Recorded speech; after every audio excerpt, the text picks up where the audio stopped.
Good morning and welcome to the Wichita City Council meeting. I'm Laura Gail Gamble with City Communications. Today is Tuesday, August 21st, 2018. Here's a look at what's coming up on today's City Council agenda. The Council will take up items related to the Douglas Design District, the quarterly financial report, and the Wichita Police Records Management System. For the latest City of Wichita news, we encourage you to follow us on Facebook and Twitter. You can also visit wichita.gov and keep watching City 7 on Cox Cable Channel 7, and you can also check out our City of Wichita YouTube channel. And with that, I will turn things over to the Mayor and Council. Good morning. Good morning, Laura Gale, and nice to see you this morning. Nice to have all of you with us, and those that are watching from wherever you have chosen to watch this council meeting. We'll call the meeting to order, and this morning we have an invocation by Pastor Rebecca Moore of the First United Methodist Church. Following the invocation, we will have a Pledge of Allegiance, and we invite you all to join us for both of those. Pastor, good morning. Will you pray with me? Holy One, known by many names and beyond all names, Spirit of life, Spirit of love, Spirit of community, and Spirit of justice. We come today to center ourselves for the work that is ahead this morning. We ask your blessings on the people who have been called to lead this community in which we live, work, and play. Help these leaders and citizens to seek the welfare of this city. For just as the prophet Jeremiah was advised, build houses, plan to stay, plant gardens and eat what they produce, and to pray for the city, for in its welfare you will find your welfare. Today, O God, we pause and we pray for this city.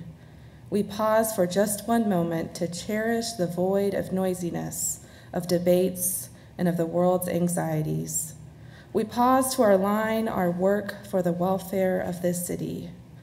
O God, grant these leaders, these servants of the city, wisdom and courage to know and do what is right and good. May they and we always be guided by the spirit of community, the spirit of justice, and the spirit of love. This we pray in the name of all that we hold sacred and holy, all that we hold good, right, and true. Amen. Pledge allegiance to the flag of the United States of America and to the republic for which it stands, one nation, under God, indivisible, with liberty and justice for all. Thank you, Pastor. We have the approval of the minutes of the August 14th, 2018 meeting. Any changes or corrections?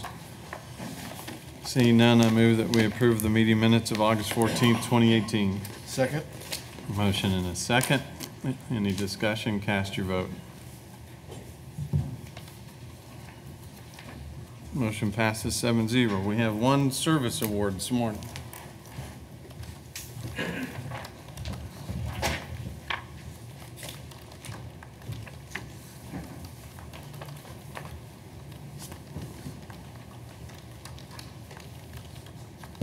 So if I could get Nancy Jensen from Department of Public Works to join me.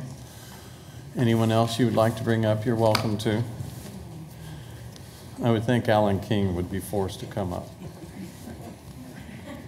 It's my pleasure, Mr. Mayor. So we have a distinguished service citation to present to Nancy, and then we're going to give her at least 45 minutes to share.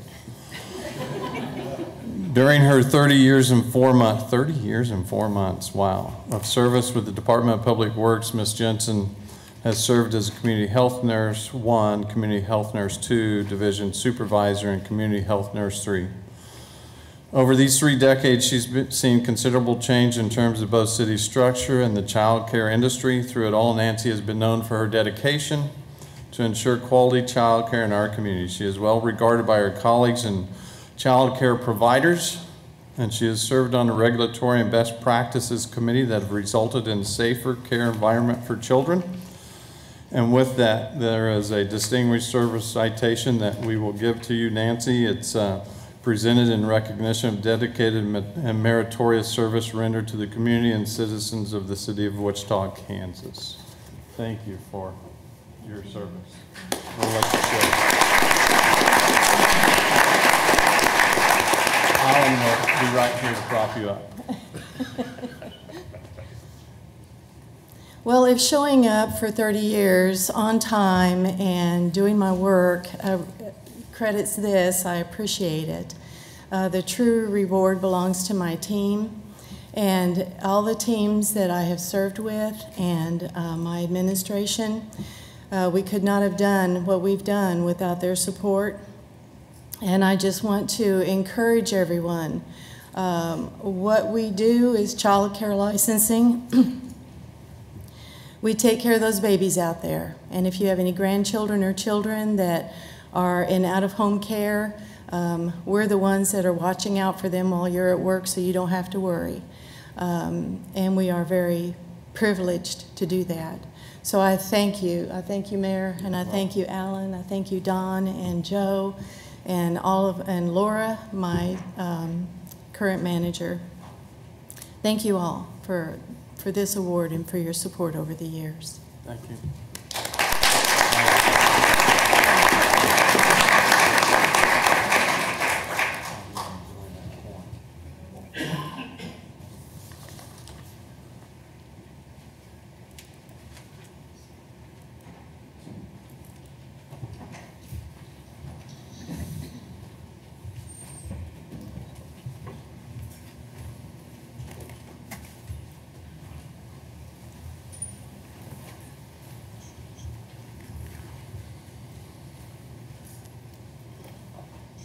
Madam Clerk, can you call the next item?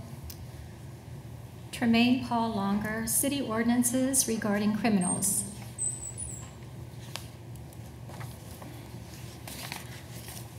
Good morning, City Council. My name's Trey. I'd like to go ahead and start like I always do with Our Father. In the name of the Father, and the Son, and the Holy Spirit, amen. Our Father, who art in heaven, hallowed be thy name. Thy kingdom come, thy will be done, on earth as it is in heaven. Give us this day our daily bread, and forgive us our trespasses, as we forgive those who have trespassed against us. And lead us not into temptation, but deliver us from evil. For thine is the kingdom, the power, and the glory is yours, now and forever. Amen. In the Father, and the Son, and the Holy Spirit, amen.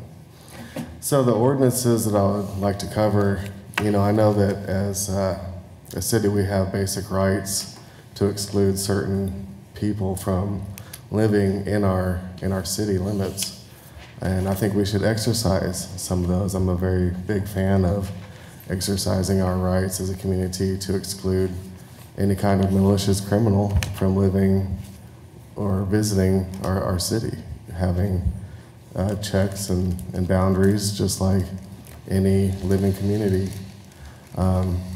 It's pretty simple. That's all I wanted to suggest. And I wanted to end on a note, on a joke. Mr. Greg Schultz had approached me and said that he was the devil. And I looked at him and I replied, "You can't be the devil, you're not a snake." With that, I'll go. Have a good day.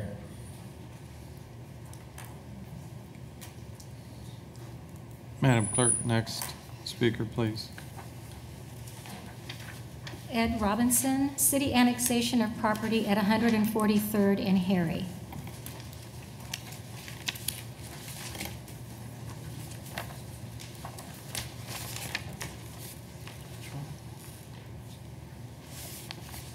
So we changed the order. Good morning. My name is Ed Robinson. I'm an attorney here in Wichita, and I represent Jonathan Endicott and a few other individuals who it's come to their attention that there's going to be a new development planned or anticipated in southeast Wichita that consists of what's colloquially referred to as tiny homes. Mr. Endicott retained my firm within the last couple of weeks, and we've been working to get up to speed on kind of what has happened, what is intended to happen going forward. And essentially, as I understand it, the property that we're dealing with right now is not in the city of Wichita. It's in Sedgwick County.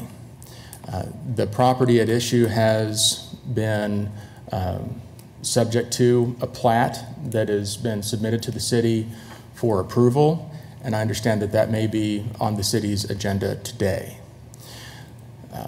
Also on the city's agenda, I think just as putting it out for first reading, is to actually annex this property from the county into the city of Wichita. So the reason that I am here today is to express on behalf of Mr. Endicott concerns about how this process has occurred so far under the City of Wichita zoning code, and express further concern about what is intended to happen with this property going forward. Now, it should be clear from the news reporting over the weekend that this is something of a contentious issue.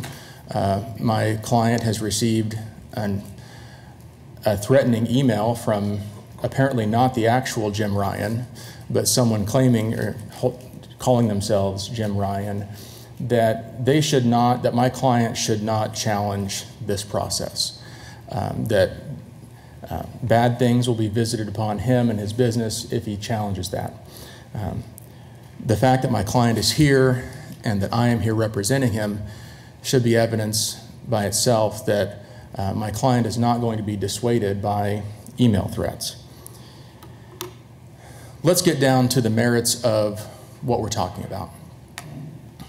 The property at issue right now is in Sedgwick County, and I understand is zoned as SF20.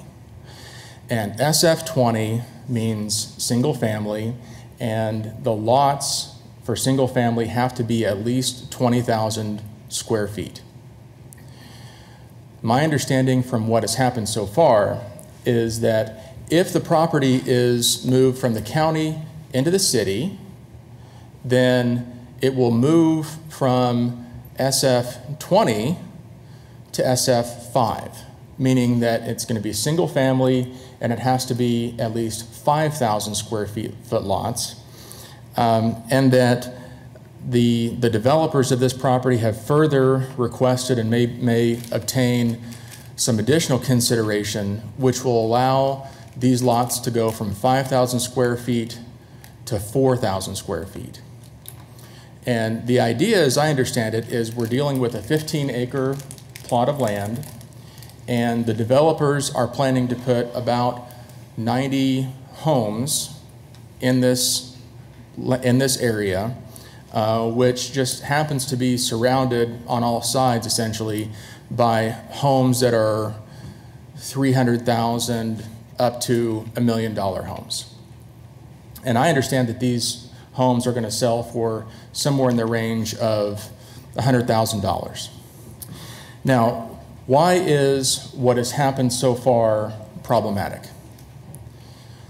We have to look back to the zoning code, and I'll just tell you from the outset, I'm going to pull you down in the weeds a little bit on what the zoning code says. Pull us down in 30 seconds. You have 18 seconds.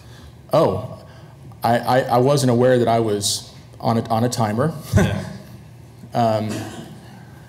Well, could I have another minute? You can have 30 seconds additional. Okay. The issue is this. If the city grants this plat, if this city grants the annexation, it will be in violation of the zoning ordinances. The zoning ordinances do not permit the city under this circumstance to move this property to SF5 or to SF4. The zoning ordinance states specifically that this property, if annexed, must stay at SF20. Moving to SF5 or SF4 is specifically prohibited under the zoning ordinance. Therefore, this plat, which is allowing properties of 5,000 or 4,000 square feet, is not allowed. And the plan to annex this property to allow lots of 5,000 or 4,000 square feet is directly prohibited by the zoning ordinance. Thank you. Thank you. And for those that,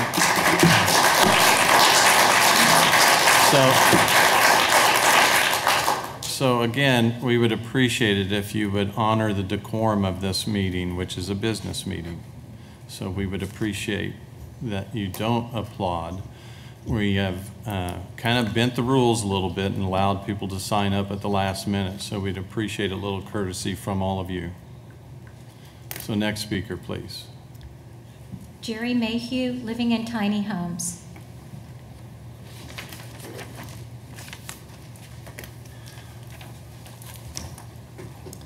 Ladies and gentlemen of the council, thank you for your time. My name is Jerry Mayhew. I live in Equestrian Estates. I have duties there of helping maintain the HOA pool, and also I'm on the landscaping committee and help maintaining new trees that we plant to try to make the place look, or our development look, a lot nicer and for people to move into. On Sunday, this past Sunday, I was up early in the morning and went to water some trees we have at our entrance, which the president and I had planted several months ago. Anyway, a vehicle come by, I didn't think anything about it. And as I was making the rounds, I literally wanted to look at the homes that were going to border this new tiny home area. And I come up behind this vehicle that had came into the area, and they were moving really slowly over around our homes. Well, you know, besides wanting to be helpful, you're always a little suspicious of vehicles moving slow in a community. And they went down to a home that was for sale that borders this property that you're thinking of putting the tiny homes on.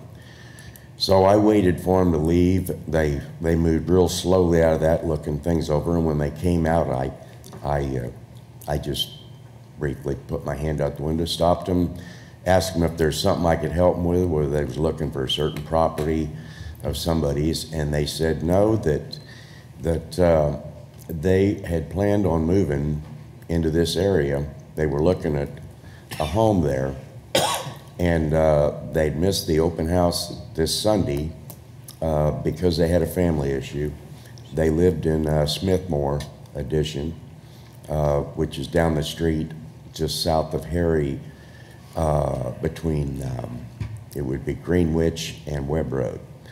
$120,000 to $160,000 homes. They said it's time in their life they were going to move into a nicer area, and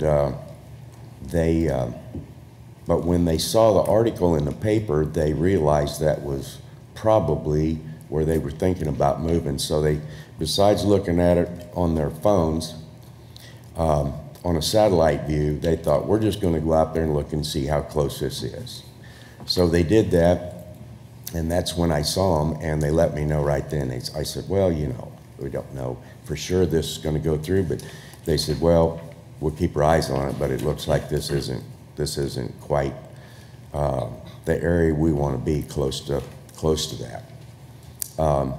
And they brought up a couple issues about, they said, we just live down the road, and we know that the public transportation ends at Harry and Greenwich, and there isn't any sidewalks even past Harry going east until you get to Andover Road, which is a good mile and a half from where these homes are going to be built. And I drove that, and I thought at the time, this is going to be extremely expensive. You have people in what I consider a low housing, or you know, a real low-funded community.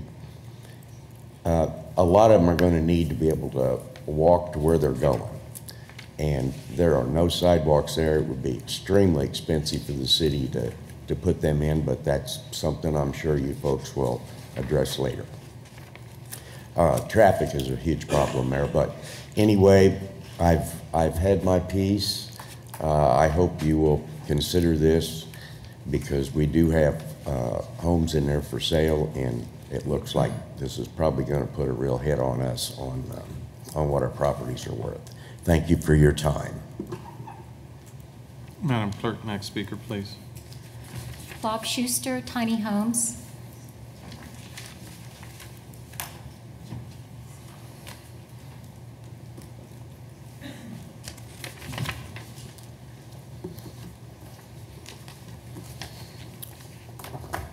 Good morning.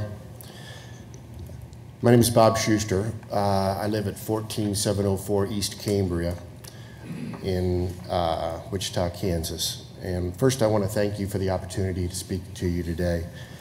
My wife and I live in the Cambria housing development, which is right across 143rd from the proposed tiny homes development. Our investment in our home is 8 to 10 times what the estimated cost of the tiny home development is going to be. I don't say this to brag. I just want you to know that we have a significant investment in our home, and we worked 40 years to be able to afford it. Accordingly, we do have some skin in the game. In fact, I came here today to tell you about my first home purchase. You see, when I was 24 years old, I was paying rent and thought, what a waste. I was anxious to start building equity in America's dream, a new home. A county city program where I lived allowed me to do that. My first home was 1,300 square feet, cost $45,000 in 1983. I'm aging myself a little bit. It was part of a first-time homeowner program with special financing, and it was a development that was annexed by the city. I was finally able to sell that home 10 years later for $26,000. Almost a $20,000 loss. Here's what happened. Everything was great for the first 3 years. All my neighbors took great care of their homes, mowed the lawn, made improvements, did maintenance. Then the young couples in the neighborhood started to do what young couples do, growing their families, moving on to take advantage of better career opportunities. You name it. They needed more square footage in a different location. Since they really had no equity in the property and couldn't sell it for what they had in it, they put it on the rental market.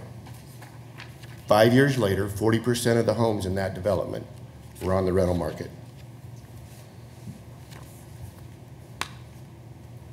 Lawns didn't get mowed, maintenance wasn't done, and property values fell. Not only in my neighborhood, but in the surrounding neighborhoods. It was a financial train wreck. I learned two things from that experience. One, homes without significant value become expendable. When homeowners are ready to move on in their lives, a $75,000 to $100,000 home in today's dollars isn't going to stop them. If it will not sell, they will put it on the rental market. The neighbors and surrounding neighborhoods are left to deal with the aftermath. The second thing I learned is you cannot rely on zoning laws to protect your home investment. You must rely on civic leaders to do the right thing. I know that the easiest thing for this council to do is to annex this development, but it's not the right thing.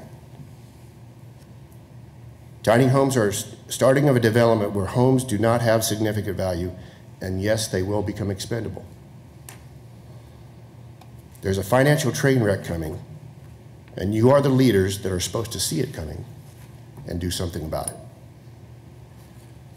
So I ask this council to do the right thing and vote not to annex the tiny home development to the city of Wichita. Thank you. Madam Clerk, next speaker, please. Russ Hamker, city annexation of property at 143rd in Harry.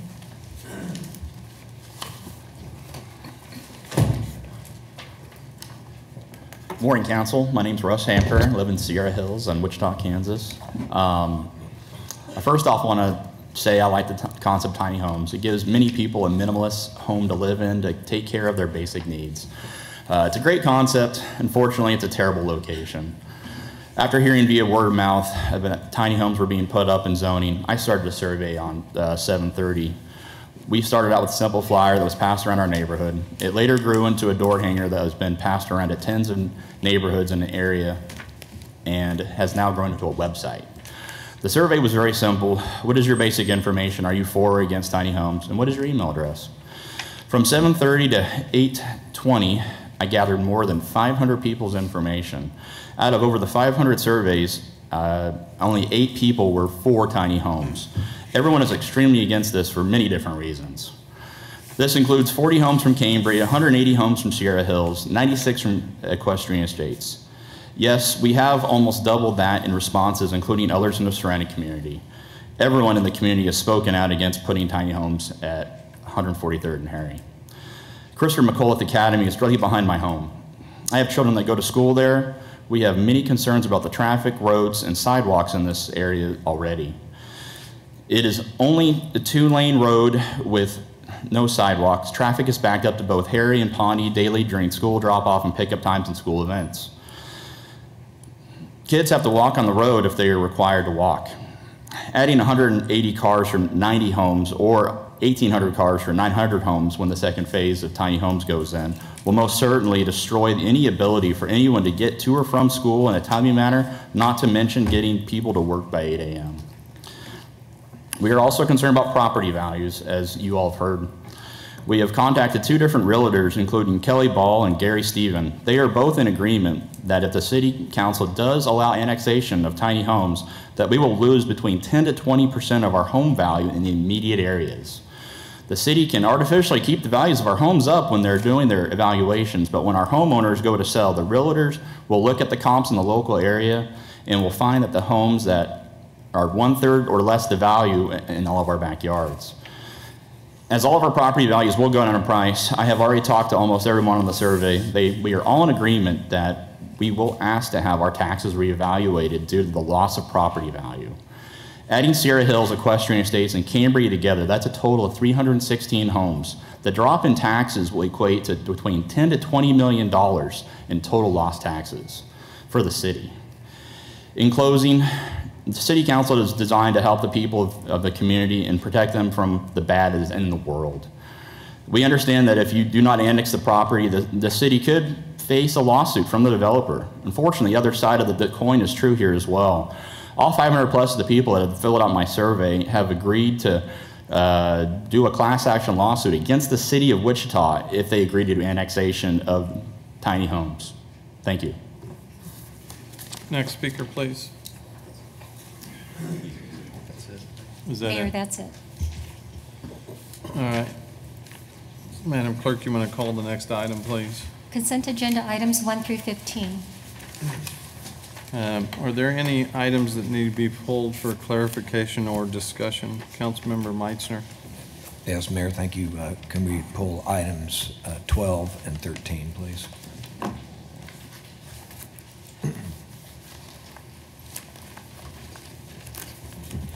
Any other items?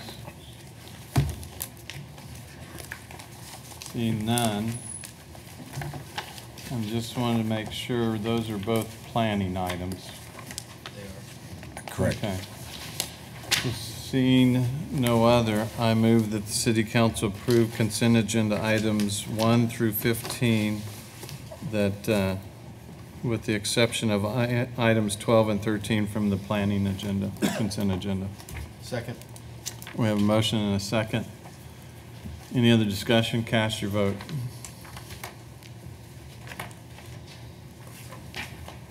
Motion passes 7-0. So let's take up planning consent item 12. Okay, thank you, Mayor. Based on a lot of the information that we've already heard this morning from the public agenda, and as a result of numerous, we've had a public meeting where about 25 people showed up, and then we've had numerous communications, including legal communications as presented earlier.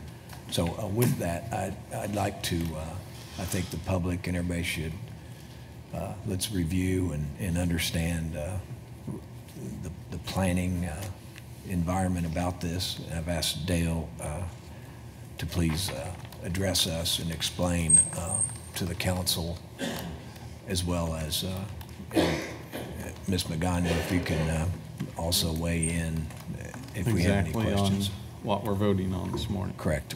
Okay. Yes, this is on this action item. Dale, thank you. Dale Miller, planning staff. Prepared this one graphic in case this was pulled off. The application area, or the subject area for the annexation and the plat, is represented there in the black outline. It is adjoins the city limits on the south. The purple or lavender color is the existing city limits, and it is 15 acres. The plat that is proposed for this area has 90 lots, 21 of which would have lot sizes of less than 5,000 square feet. Under the zoning code, that when residential properties that are zoned either rural residential, SF20, SF10 out in the county are annexed by the city, they are automatically converted to SF5 single-family zoning.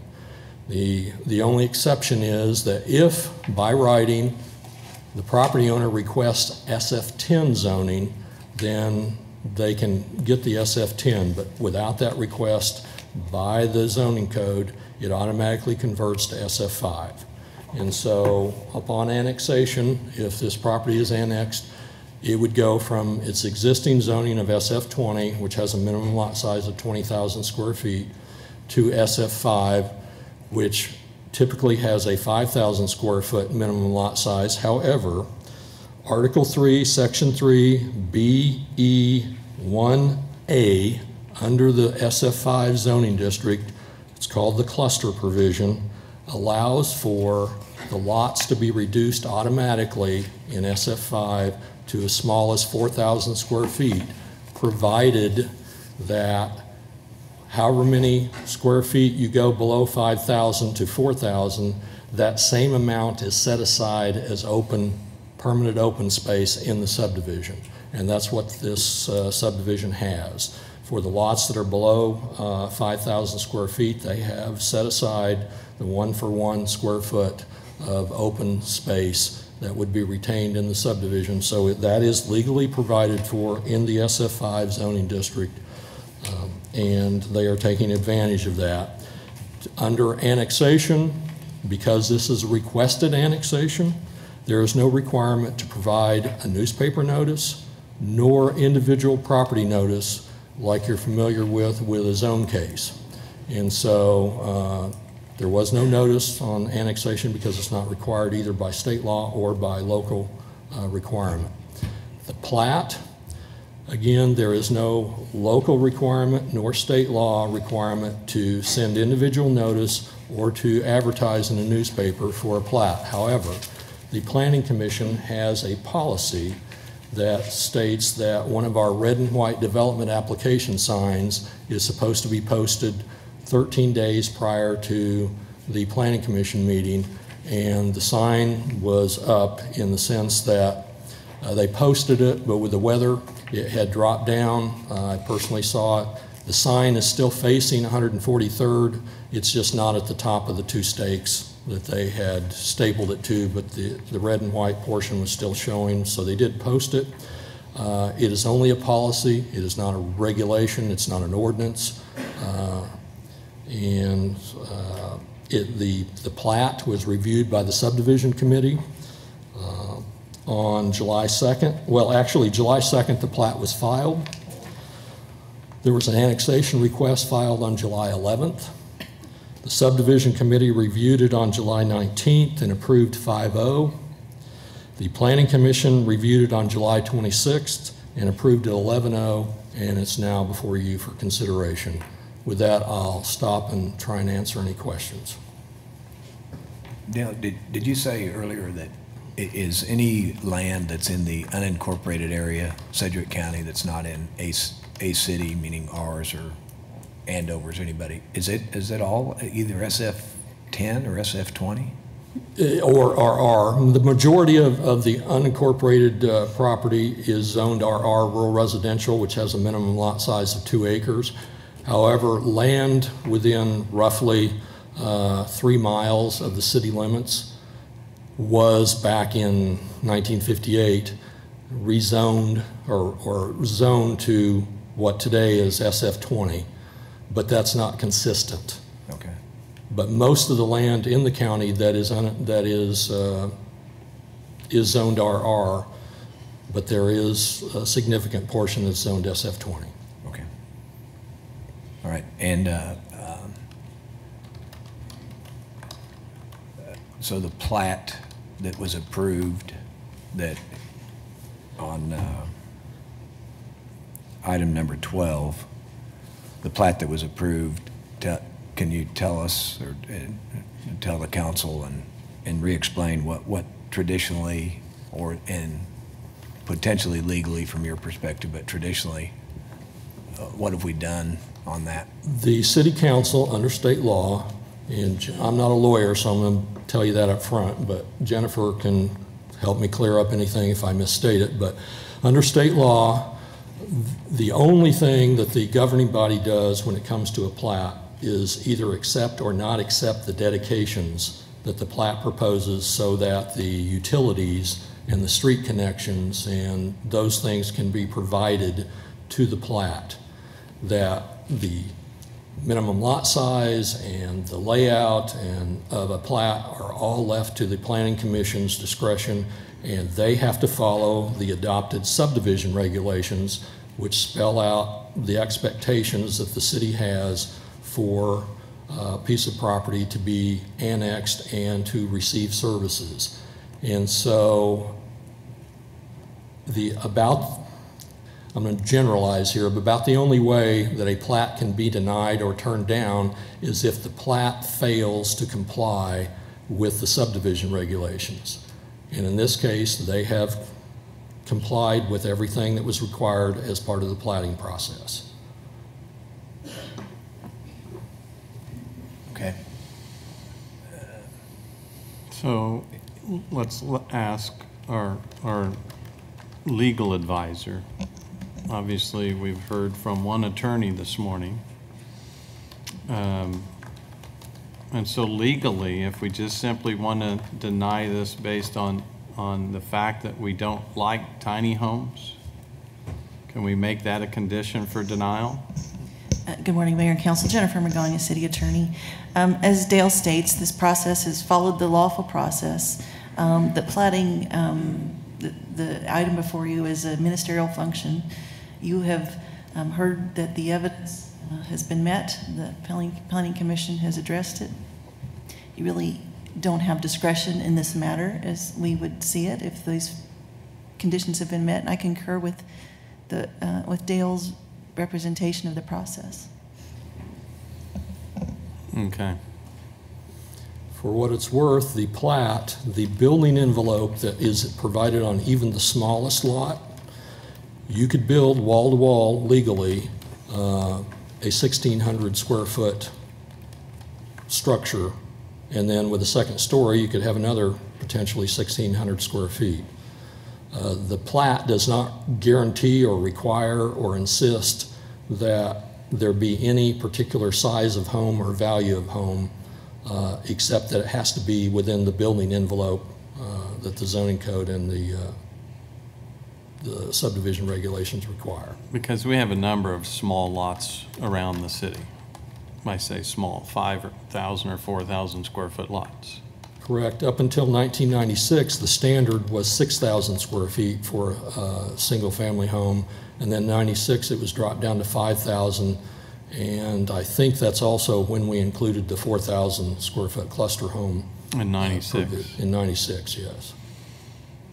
And so from a platting perspective, this meets all of the criteria. Yes. But it doesn't address the size of home.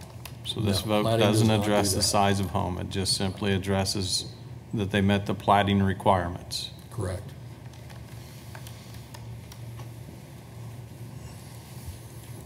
Dale, is there been a case before, you know, I recall that you've been around a few years, but do you recall a case where the Planning Commission or the council established on a new development a minimum size housing or minimum price housing or anything like that? No, the zoning code does not include a minimum house size.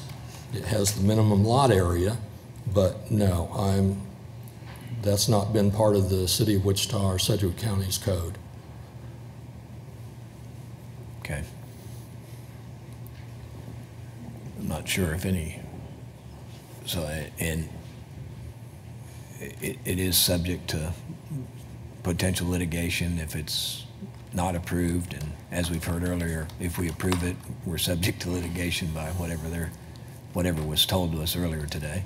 Well, I think plating is, in my opinion, it would be harder to challenge the plating because you'd have to show that somehow the subdivision committee and the planning commission and ultimately the city council didn't follow their adopted regulations. Annexation is a little different story because what the state statute says is that you may annex property if it meets certain criteria, and two of the ones that apply are that it abuts the existing city limits or that 2/3 of one of the boundaries of the proposed annexation area touches the city limits, and in this case they have an entire southern property line that abuts the existing city limits. There's no criteria or no standards in the annexation statutes that say that, you know, you have the authority or you must approve or must deny in the situation. I think you have more discretion there. So we have discretion if it was an island annexation. The other two types of annexation are unilaterals and islands, and those require public hearings and public notice. However, requested annexation does not.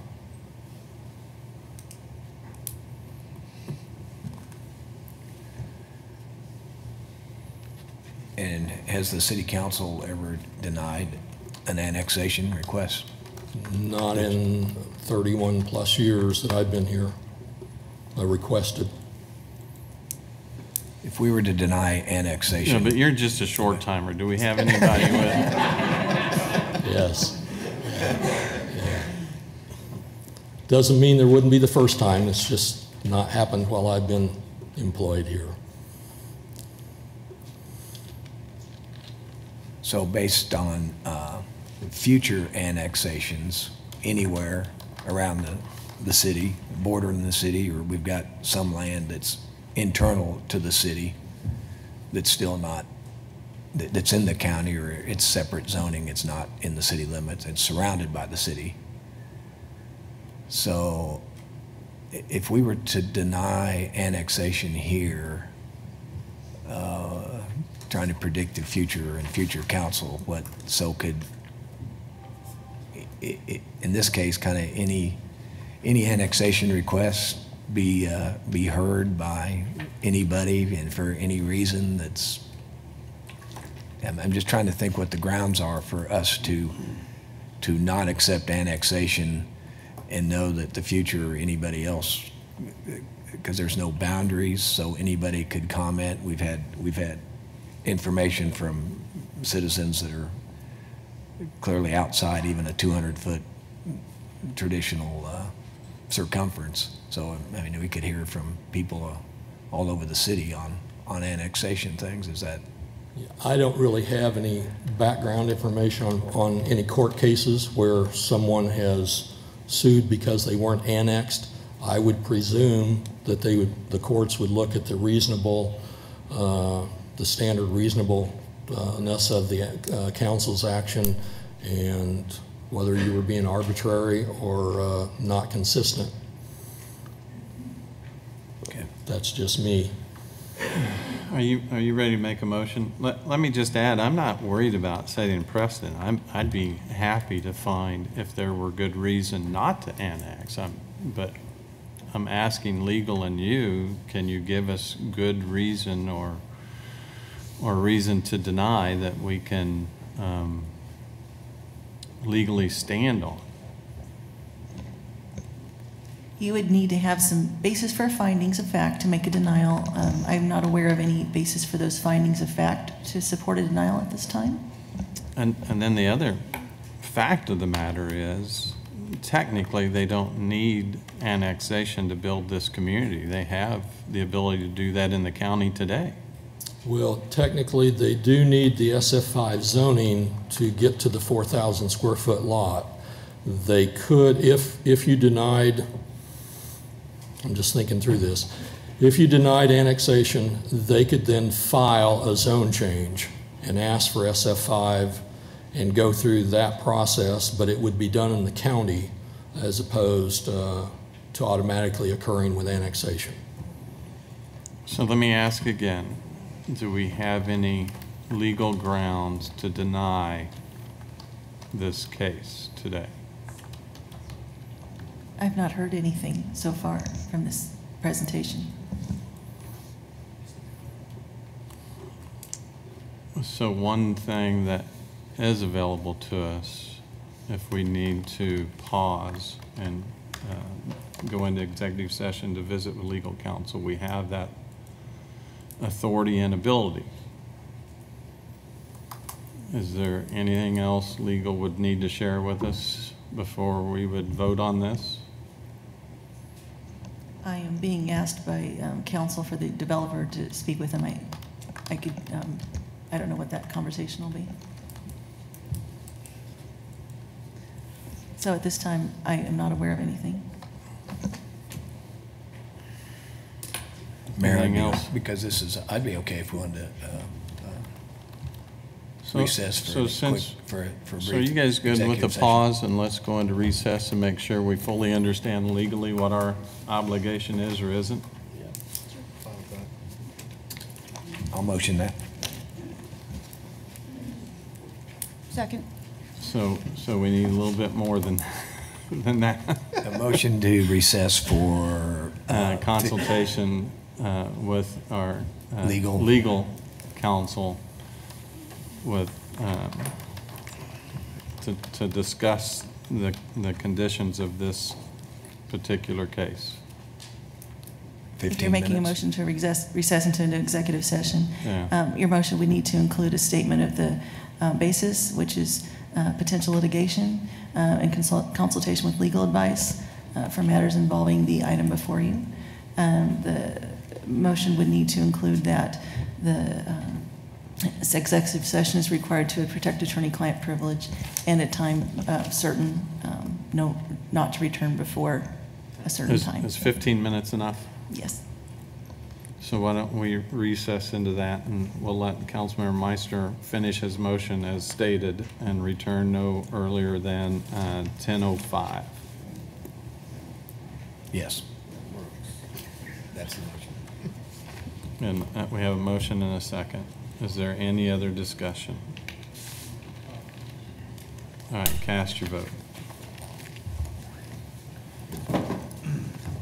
Motion passes 7-0. We're going to recess back into the council chambers. We'll be back.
Item is, I move that we close executive session. Second. We have a motion and a second to close. Cast your vote. Mayor, just 1 second, I'm trying to get caught up here. We have nothing but time.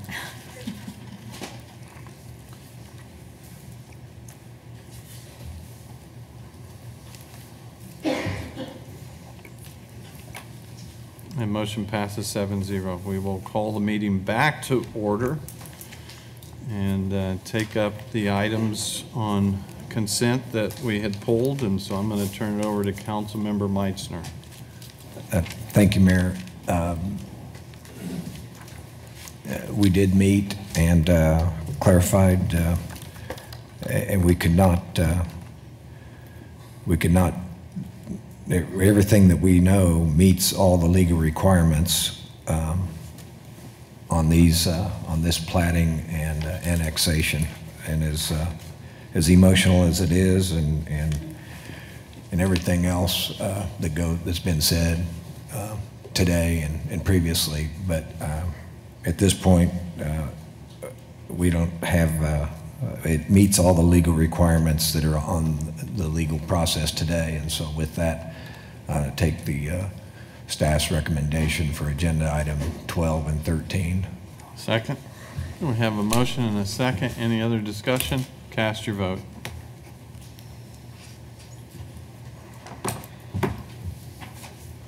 Motion passes 7-0. Madam Clerk, next item, please. Business Improvement District for the Douglas Design District.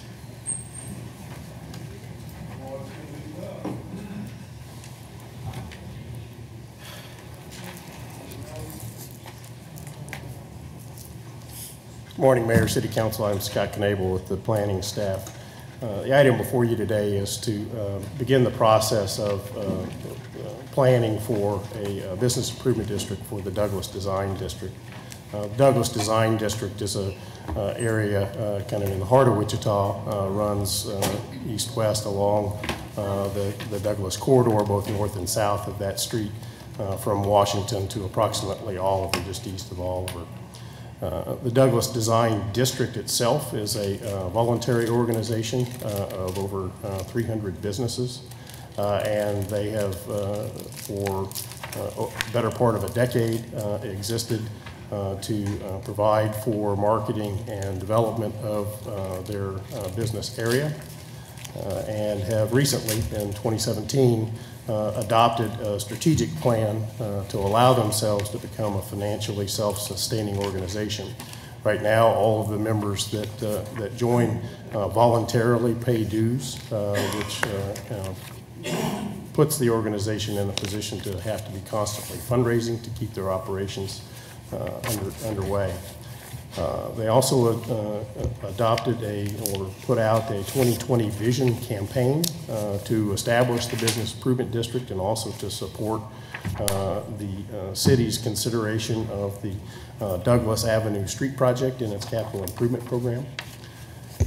What a business improvement district is it is a district that is created by the city that must, under statute, provide extended services to businesses within that district. So the services that are provided are those services that are above and beyond the services that are provided today. It's funded by a mandatory fee. That fee is levied by the city, and there are a number of ways in which the fee can be structured, and one of the things that the district planning committee that you're being asked to create will come up with is proposals for how that fee would be established and levied.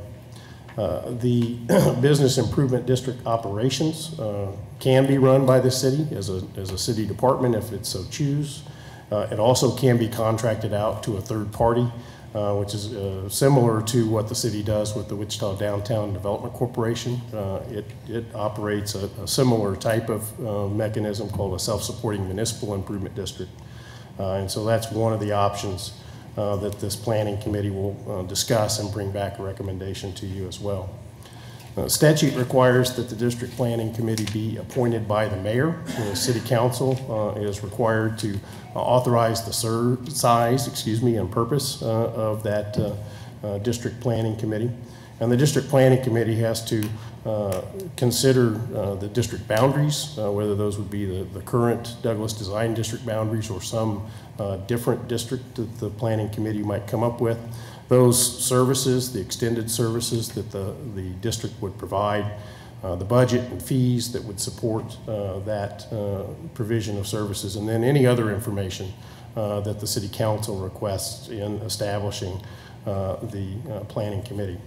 The recommended committee would have 11 voting members, and there's a sheet attached that has those members. 2 of those members would be city council members, Councilman Johnson, Councilwoman Claycomb, and then there'd be 3 ex officio members, 2 from city staff, and then 1 staff member from the district, Douglas Design District. In terms of where this process would go, if the council decides to create the planning committee, that committee will go about doing its work and will submit a plan, detailed plan to the city council for the city council to consider at a future meeting.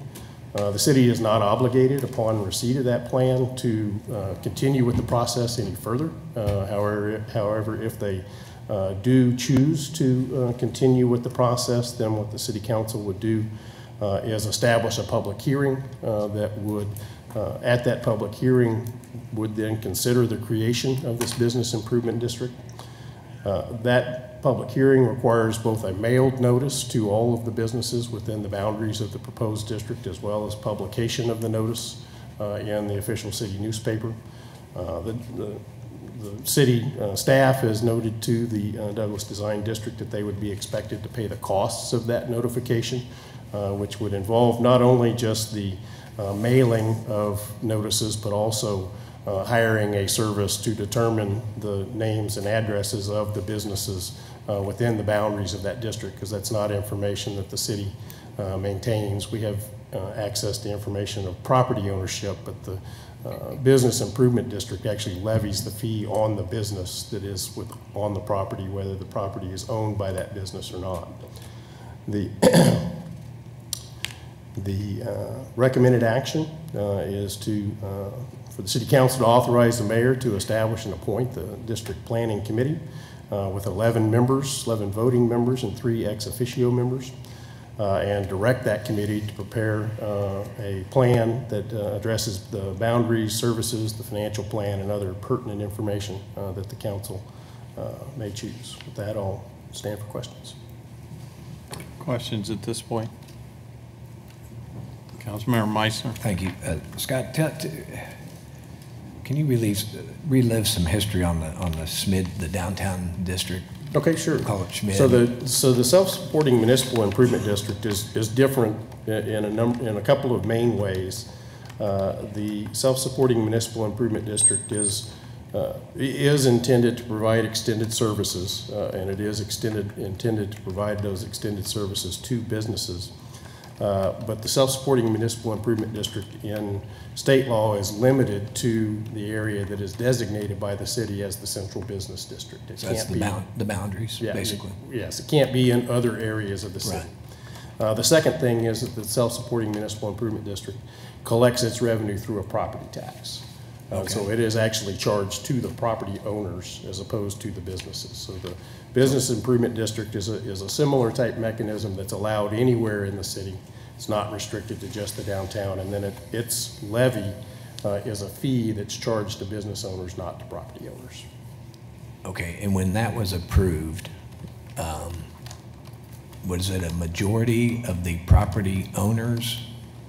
What was the rules there? When they said, well, we want to do this, and we have 55% property owners versus 45%. Yeah, and I apologize, I don't know the exact specifics, and so I don't want to misspeak about how the self-supporting municipal improvement district was handled, but I can tell you that as part of the process for the business improvement district, there is the ability of the businesses within the proposed boundaries for the city council to establish the district to protest that action, and if sufficient numbers, and I believe it's 40% of those businesses file that protest, then the city is required to rescind the ordinance that they passed creating the business improvement district. So there is a mechanism for those businesses that are within the district that are not interested in a business improvement district to appeal essentially the decision.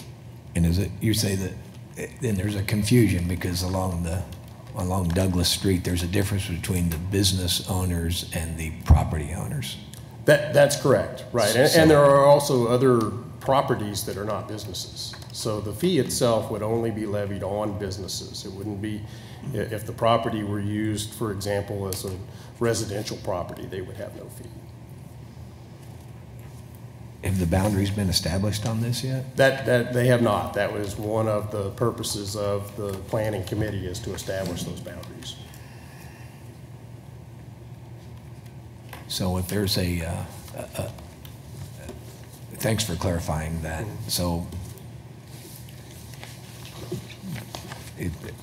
and this committee will still decide the boundaries, and as it's intended today, it would just be a fee or whatever on the businesses only and not the property owners? That's correct. The statute limits the fee to the businesses themselves.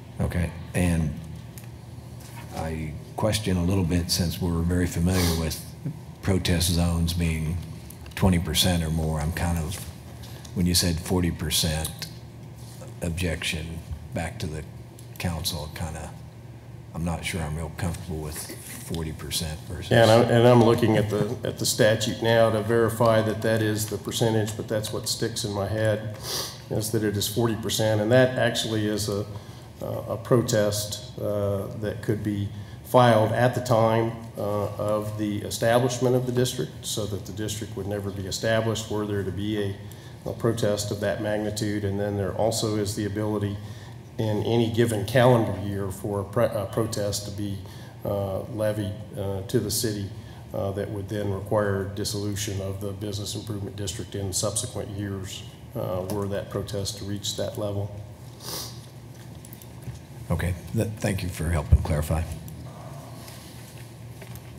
We'll go out to the public. Anyone in the public like to address the council on this agenda item?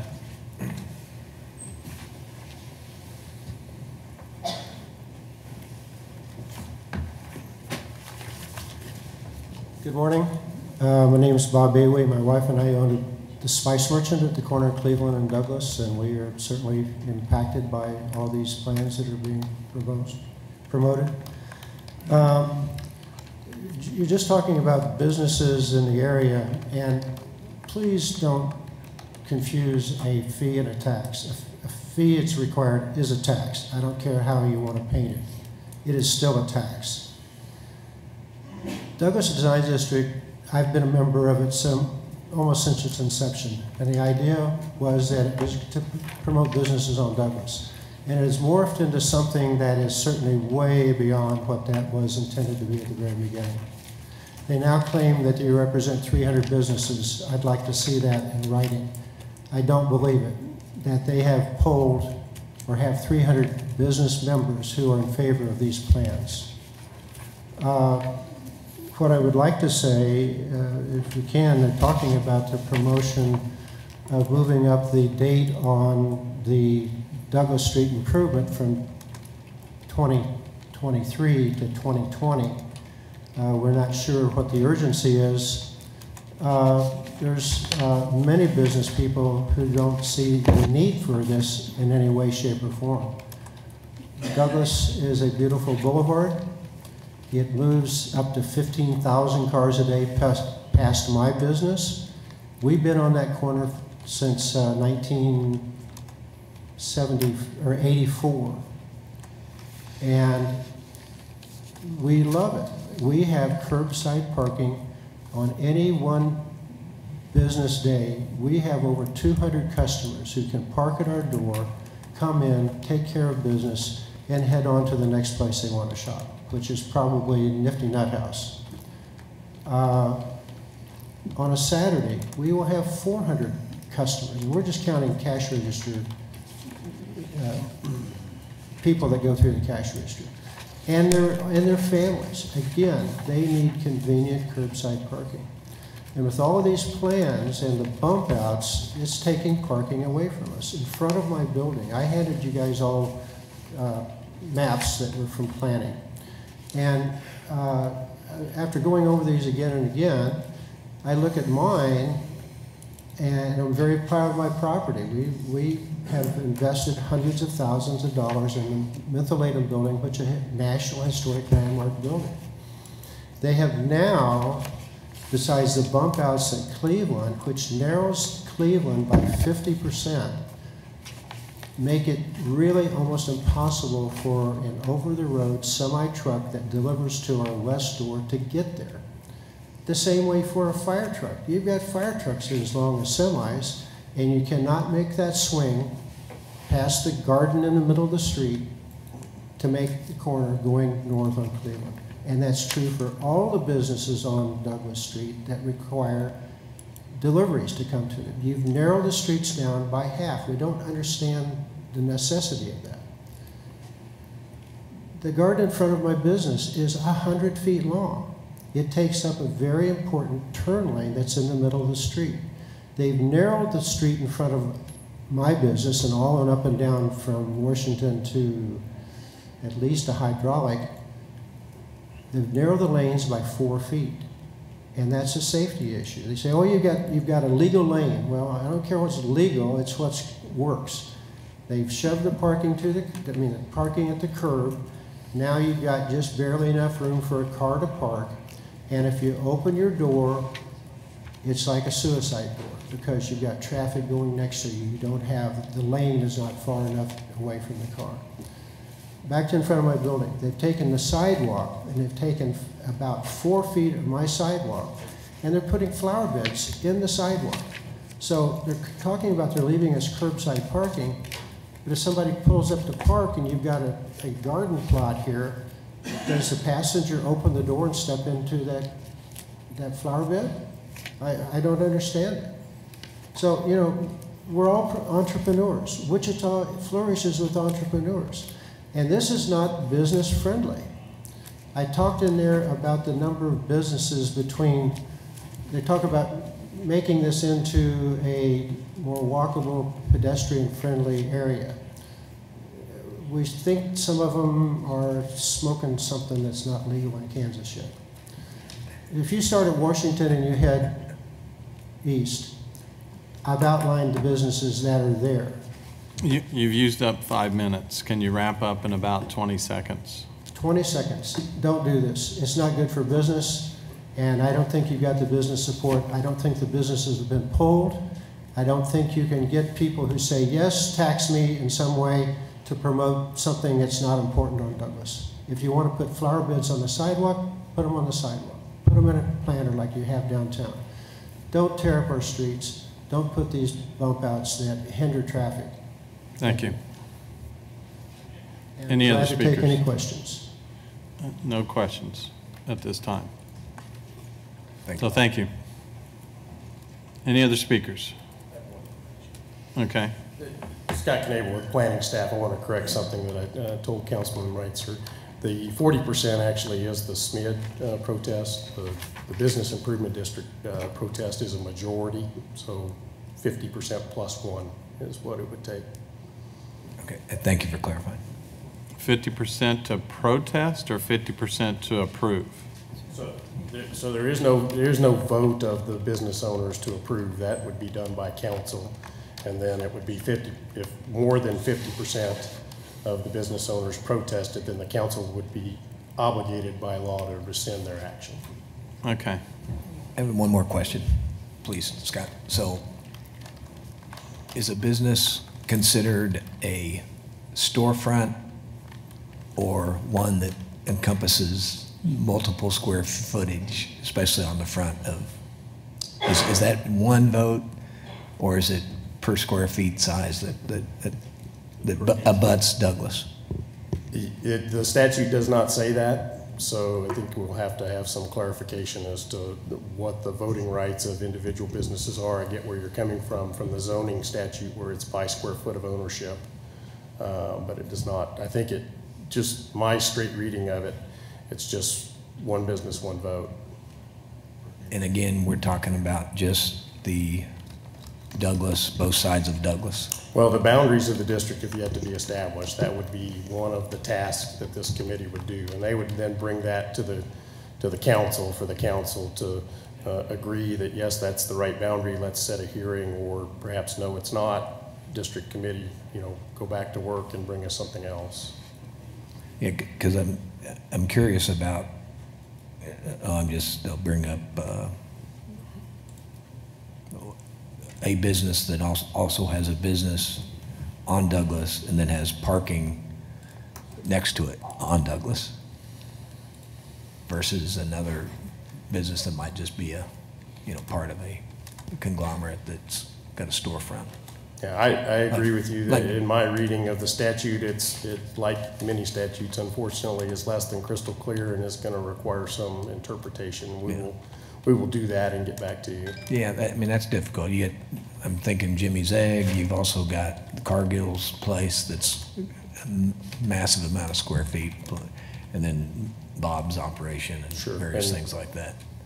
Buildings where it has 12, somebody owns 12 businesses and operates them all at the same location.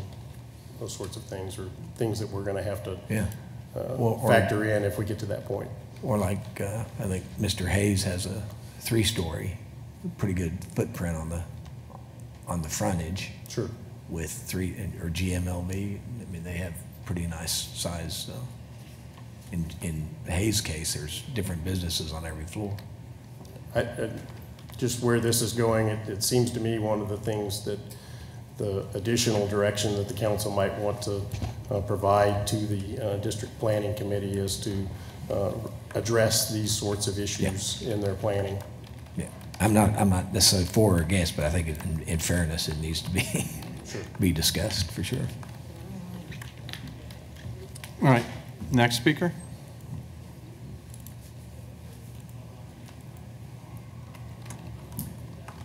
Thank you. My name is Rick Wolford. I own Douglas Photographic Imaging at 2300 East Douglas. I've been on that block for 41 years right now. So I know the block very well, as Bob would know his block down there. Most of these designs that we've had shown to us are really odd to us, especially since we're right across from East High School and we see the buses come and go all the time. The city has planned to reduce the width of all the lanes on Douglas down to 11 feet. The reason for that was that it will slow traffic down. I don't know how you guys drive. I don't know if a smaller street makes you drive slower or not. There must be some calculation. Everybody I've told that to has laughed.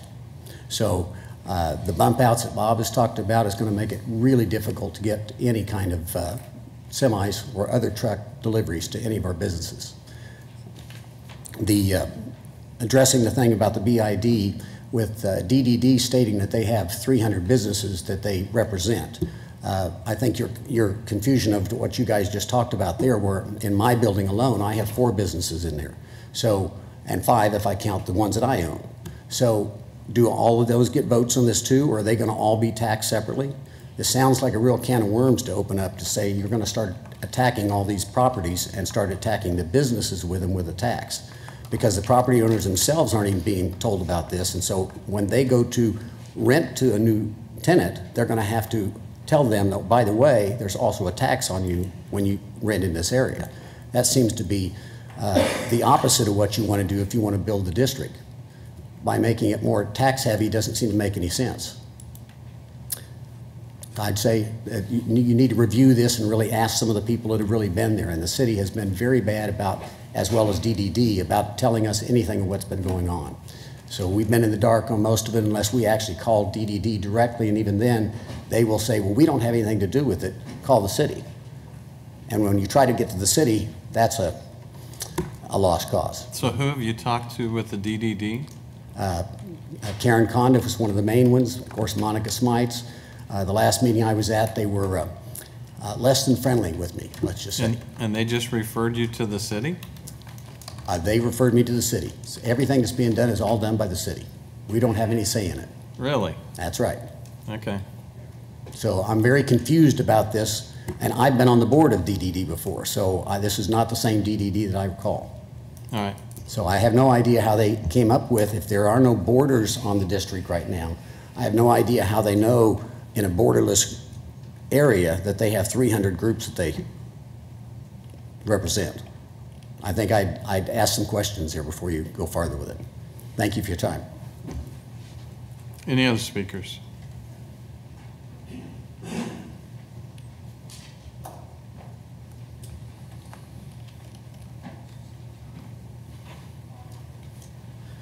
Good morning. My name is Ty Tabine. I live at 1207 West Franklin in the 6th District. I've been assisting the Douglas Design District in moving forward a lot of the elements of the 2020 vision. A couple things have come up that I wanted to respond to. The number of businesses within the Douglas Design District's boundaries, they define their boundaries as Kellogg on the south, 2nd Street on the north, Washington on the west, and Glendale, which is just 1 street east of Oliver on the east. So we've done a number of things to try and determine the number of businesses in the area. We've purchased a mailing list of all the businesses. We've looked at some of the resources that the city uses to notify property owners. The challenge with the number of businesses is, you know, if I'm a consultant living in College Hill, I get picked up right now. So as we go through the business improvement district establishment process and defining what the scope of services might be, what the budget might be, and sort of what's in it for everybody, part of that process is to really firm up the real number of businesses that this would apply to. Because if I'm just a guy working in College Hill as a consultant, that person is probably not deriving any value from what the Douglas Design District is doing, so that person is likely not going to pay into the Business Improvement District. However, a company like GLMV, Greteman Group, some of the other large offices in the area, their concerns are a little different than what the business owners are. Business owners want media attention and PR, and they support any effort that really draws foot traffic into their area. Whereas the offices, their concerns are more about security and safety, perception, and really using the Douglas Design District as a conduit to reach the city and advocate for the things that are important to them. We've tried to be strategic about the types of people that are on the list of the District Planning Committee. We have a manufacturer on there because there are several light manufacturers in the district. So part of the challenge of the District Planning Committee will be to come up with a business plan that provides value not only to the light manufacturer on Lulu Street and to the Greteman Group, but also to all of the food and beverage operators and other sort of more traditional retailers in the area. So today really kicks off that process, and there will be a lot of real deep dive conversations about what the future of the Douglas Design District might be going forward. There are really kind of two discussions. A lot of the conversation that's come up has been related to the streetscape plan, and that's a city-initiated project. The community engagement process started in 2008, and the plan was finalized in 2009. So there was 18 months of community engagement to get to a point where the city had a plan that was ultimately approved by the Planning Commission and others. So that plan has admittedly languished a bit as the Douglas Design District has really evolved into the organization that it is today. But part of that plan specifically calls for the community to step up and advocate to elected officials, to city officials and others, and really sort of speak to the merits of the streetscape plan. So that's something the Douglas Design District has done, I think pretty aggressively and very thoughtfully.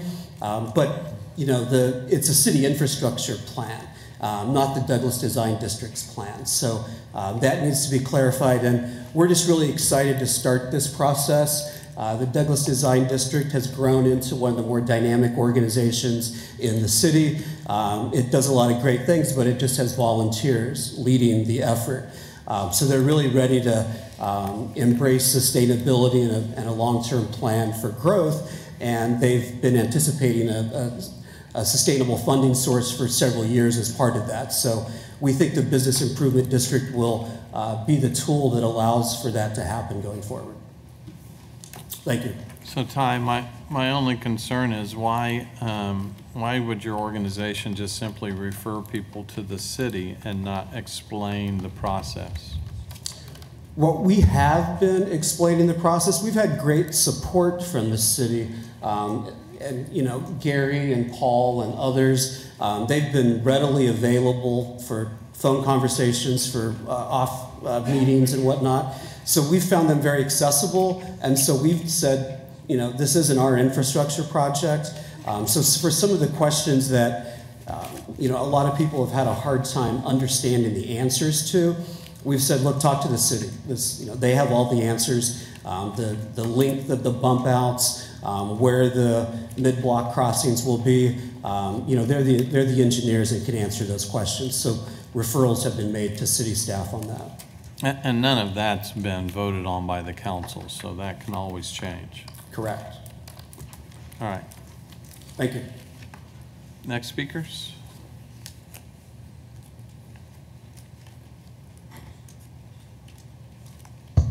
My name is Sue Baywee, and in full disclosure, I'm co-owner of the Spice Merchant. The one thing that we're concerned about is the safety at that corner with the bump outs. We're also concerned about handicapped access.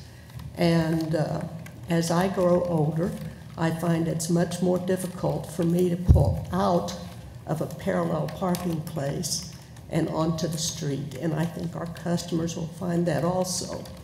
In addition to that, I think there are 2 paid employees of the design district sitting here in our council. They are not all volunteers, and my husband has been excluded from all emails by the Douglas Design District since he first appeared at their meetings. Next speaker.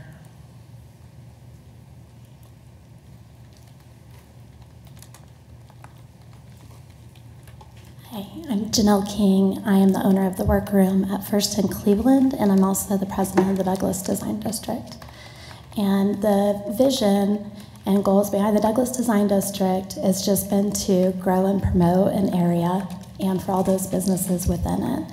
And we work really hard to try to promote that. And within the last several years, I think there's been significant growth. And we've seen a lot of energy and excitement, new businesses moving in. And what we want to do is just expand and build on that. To reference your question about communication, not only have we held many public meetings, we've sent out public newsletters, we do emails to everyone, and we have also extended one-on-one conversations and meetings. Not all of those have been accepted, but we are continuing to reach out and address those. We've also made multiple requests to, as concerns have been raised, we've made multiple requests to sit down with them at a same table. We actually share similar concerns. That was the beauty of that painted streetscape, is we can all look at it and say, this worked, this didn't, and now we can make changes, and we're very open to that. We'd like to sit at the same table, come to agreements, and be able to productively move forward. We've either been denied those with those individuals by them, or we've also had recommendations from city staff and our city council to hold on some of those things while they work through some of the details with them so that we can do so productively together to really, the goal all of us want at the end of this is a better district and a better area, and to improve it and move forward. This Business Improvement District Planning Committee is 100% exploratory only to determine if this is a model that makes sense, and if it does, who pays for it, how's it paid, what does it pay for. As this spring, we actually put out a public survey to all the businesses as well as just the general public of what are your priorities, how have we done, what can we do better. We are making a lot of efforts to reach out. We want to work together, and we just want to improve our area. Any other speakers?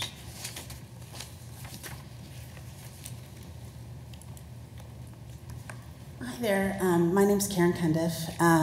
I've been a founding member of the Douglas Design District, so I've been around from the beginning. I sat on the original planning committee for the streetscape plan back in 2008. That was a year-long process, and been part of all the open houses that occurred after that initial plan occurred, that was open to the public and to present it. And many of the people, almost all, actually all the people here were at some of those, were at those open houses.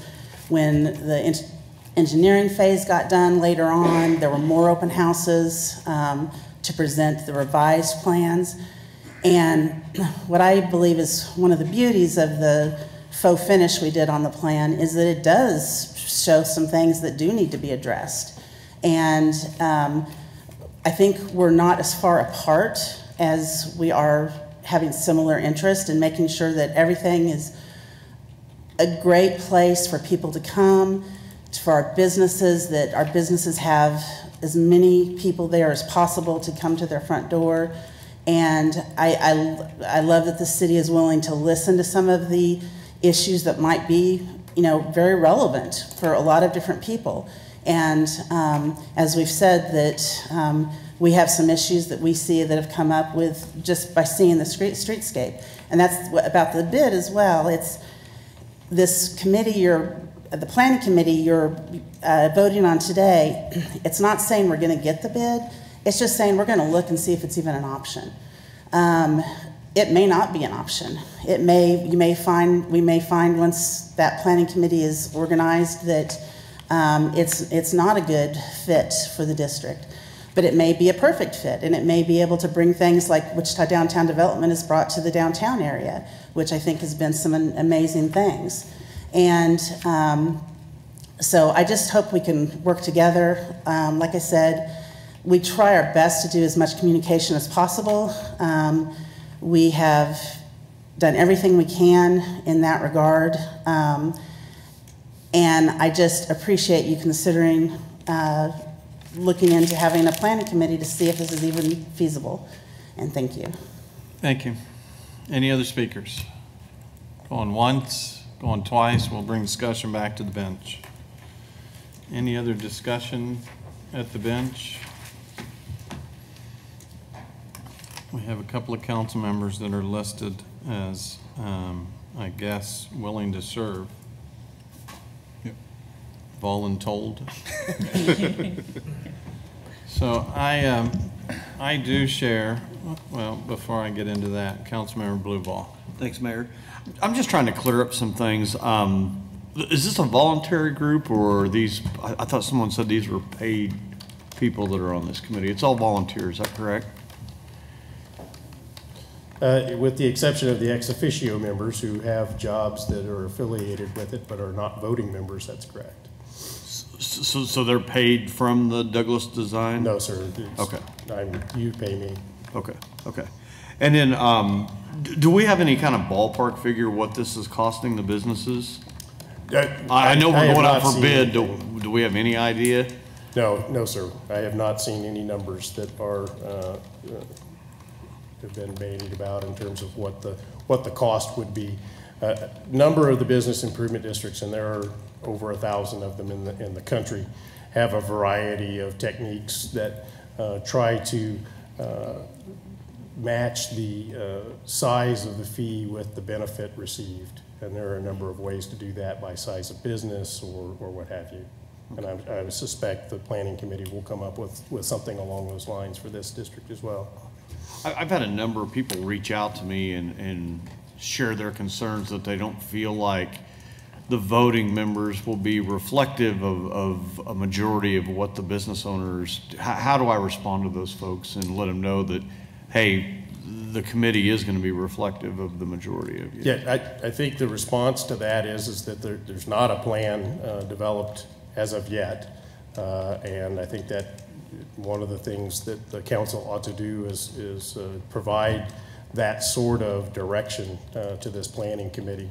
If you'll recall, one of the things I mentioned that the planning committee is supposed to do is address the issues of concern of the council. And so I think if you decide to create this committee and you have such concerns, you should direct them to address them.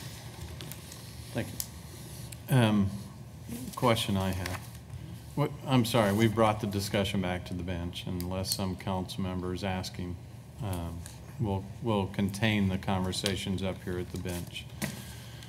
But how much time do we anticipate it will take in this exploratory portion of this going forward? So we are paying your salary. We're also paying Brian McLeod's salary. Correct. And the Douglas Design District is paying Ty Tabing's salary. So how much salary are we going to pay during this exploratory option of this? Well, the initial conversation that I've had with the Douglas Design District is they're anticipating 4 district planning committee meetings.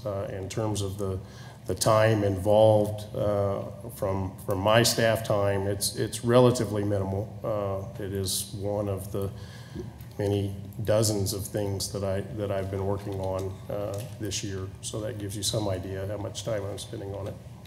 Okay. Any other questions? So let me just share that I am cautiously willing to move this exploratory committee forward, but I share some of the same concerns that the businesses that have come up here and have shared with us today. We don't want to make it more difficult for businesses to be successful. We don't want to increase taxes on businesses if they see no benefit from that tax. And so there's a number of questions that will remain during this exploratory portion of this thing moving forward, but I think it's at least worth having the conversations to see if there's something that can be worked out. If not, this doesn't go forward. But I think we ought to have the conversations. We should never shy away from coming to the table and having conversations about how we can make our city a better city. And so if there's an opportunity here, let's explore it. If it doesn't come to fruition, then simply it doesn't come to fruition. But we should never be afraid of having the conversations if we can truly make our city a better city. And so that's why I'm going to support at least this committee to go out and explore the options. But I'm going to do it with the utmost caution. Councilmember Meitzner. Yeah, thank you, Mayor. I was wondering, I have the same caution as you just portrayed, but so once this committee gets going and we have 2 representatives, is there, so they eventually bring something back to the future council and it's go or no go, or is there any guidelines that any input we have other than our council members to say things like what we've talked about before, our concerns about square footage and ownership versus property owners versus visit? Is there any? Yeah, because there's a lot of questions. How many votes, per business? If you have 6 businesses in one building, do all 6 businesses get to vote? I share those same concerns. Totally. And so I think we can relay that through the council members, which is, they can carry that message for us. There's a lot of different ways that we can relay that. Okay. I don't think Ty Tabing is on the protected list. We know where he can be contacted at. He's not under any witness protection program. Maybe he should. So we can contact him directly too if we have questions, and we ought to have those conversations. We need those answers. Again, let's have the conversations about, is this viable? Does this make a better community? And if it doesn't move forward. Well, I would agree in that, I've had one conversation with one, not Bob, not Spice Merchant, but another one that's afraid that this thing just takes off and then it gets rubber stamped and all of a sudden we're a business owner, we're writing checks and we really didn't have any input. So, well, I'm going to strongly urge my fellow council members to. No, I mean, we've just seen you can put door hangers on doors and everything. So I just want everybody to be involved and let's have a chance to voice their opinion and not have it be, anyway. Okay. All right. So it does not come back to us, Mayor? It will come back to us. It will, okay. Every step of the way comes back to us. There's nothing that's triggered today that enables this to go forward automatically. This is truly exploratory with nothing triggered that makes this automatic. So understanding that, I would move that we take the staff recommended action. And do I need to read all of these names into the record? I have a list of names that I will give to our staff people that includes 11 voting members and 3 non-voting members, or as we call ex officio. And certainly we will post this list for all of those that would like to see who's on it. But we do have a couple of council members, obviously Scott Knable, Brian McLeod, our attorney, and then several business owners. So that's my motion. Second. We have a motion and a second. Any further discussion? Cast your vote. Give this to whoever. I gotta go. Motion passes 7-0. And I have to excuse myself, so the vice mayor will certainly keep his eye on the ball for the rest of the meeting. You went there. Thank you. Madam Clerk, please call the next item. Wichita today's community event with alcohol consumption.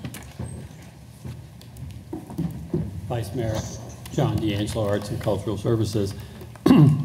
What's before you today is, again, a community event that's being done.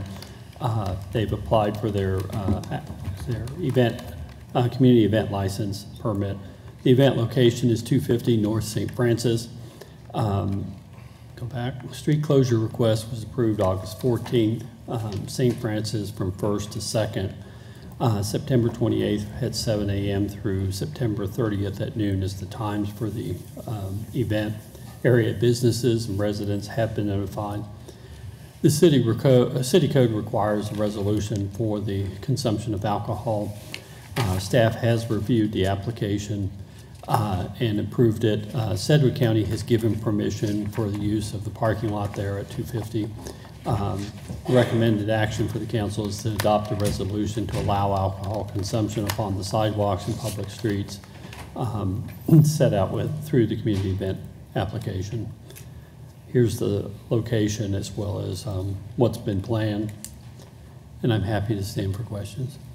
Thank you, John. Does anyone on the council have any questions for staff? Seeing none, we'll take this out to the public. Does anyone here like to comment on this item? Seeing none, we'll bring it back. Seeing no other conversation, I move that we take the recommended action from staff and approve the application. Second. We have a motion and a second. Any other comment? Seeing none, cast your vote, please.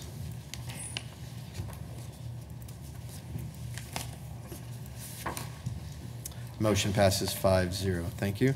Madam Clerk, next item. Quarterly financial report for the quarter ended June 30th, 2018. Good morning, Vice Mayor and members of the City Council. Sean Henning, Director of Finance. The item before you is the quarterly financial report through the end of second quarter, June 30, 2018.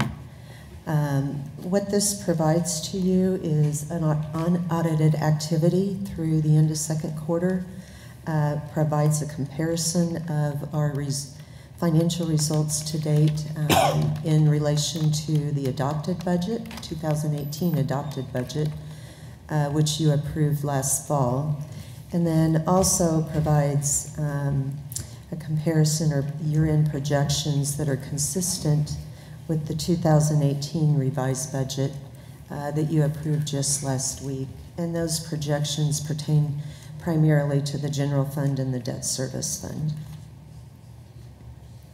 Some of the key points that I'll cover during this presentation is that most funds are tracking consistently with our expectations of the revised budget. I think everyone is aware there's been a lot of discussion. The golf fund continues to be stressed with fewer rounds being played. Through the end of the second quarter, debt levels have declined as we have made principal payments on outstanding debt, and they are expected to be stable at year end. For the general fund, we have a few areas that we will monitor through third and fourth quarters. The first one relates to court fines. Through the end of second quarter, they were underperforming, but they are expected to increase, and that's our hopes between now and year end due to enforcement efforts. Salaries and benefits, I think as you're aware, make up a large portion of our budget, approximately 74% of our expenditures.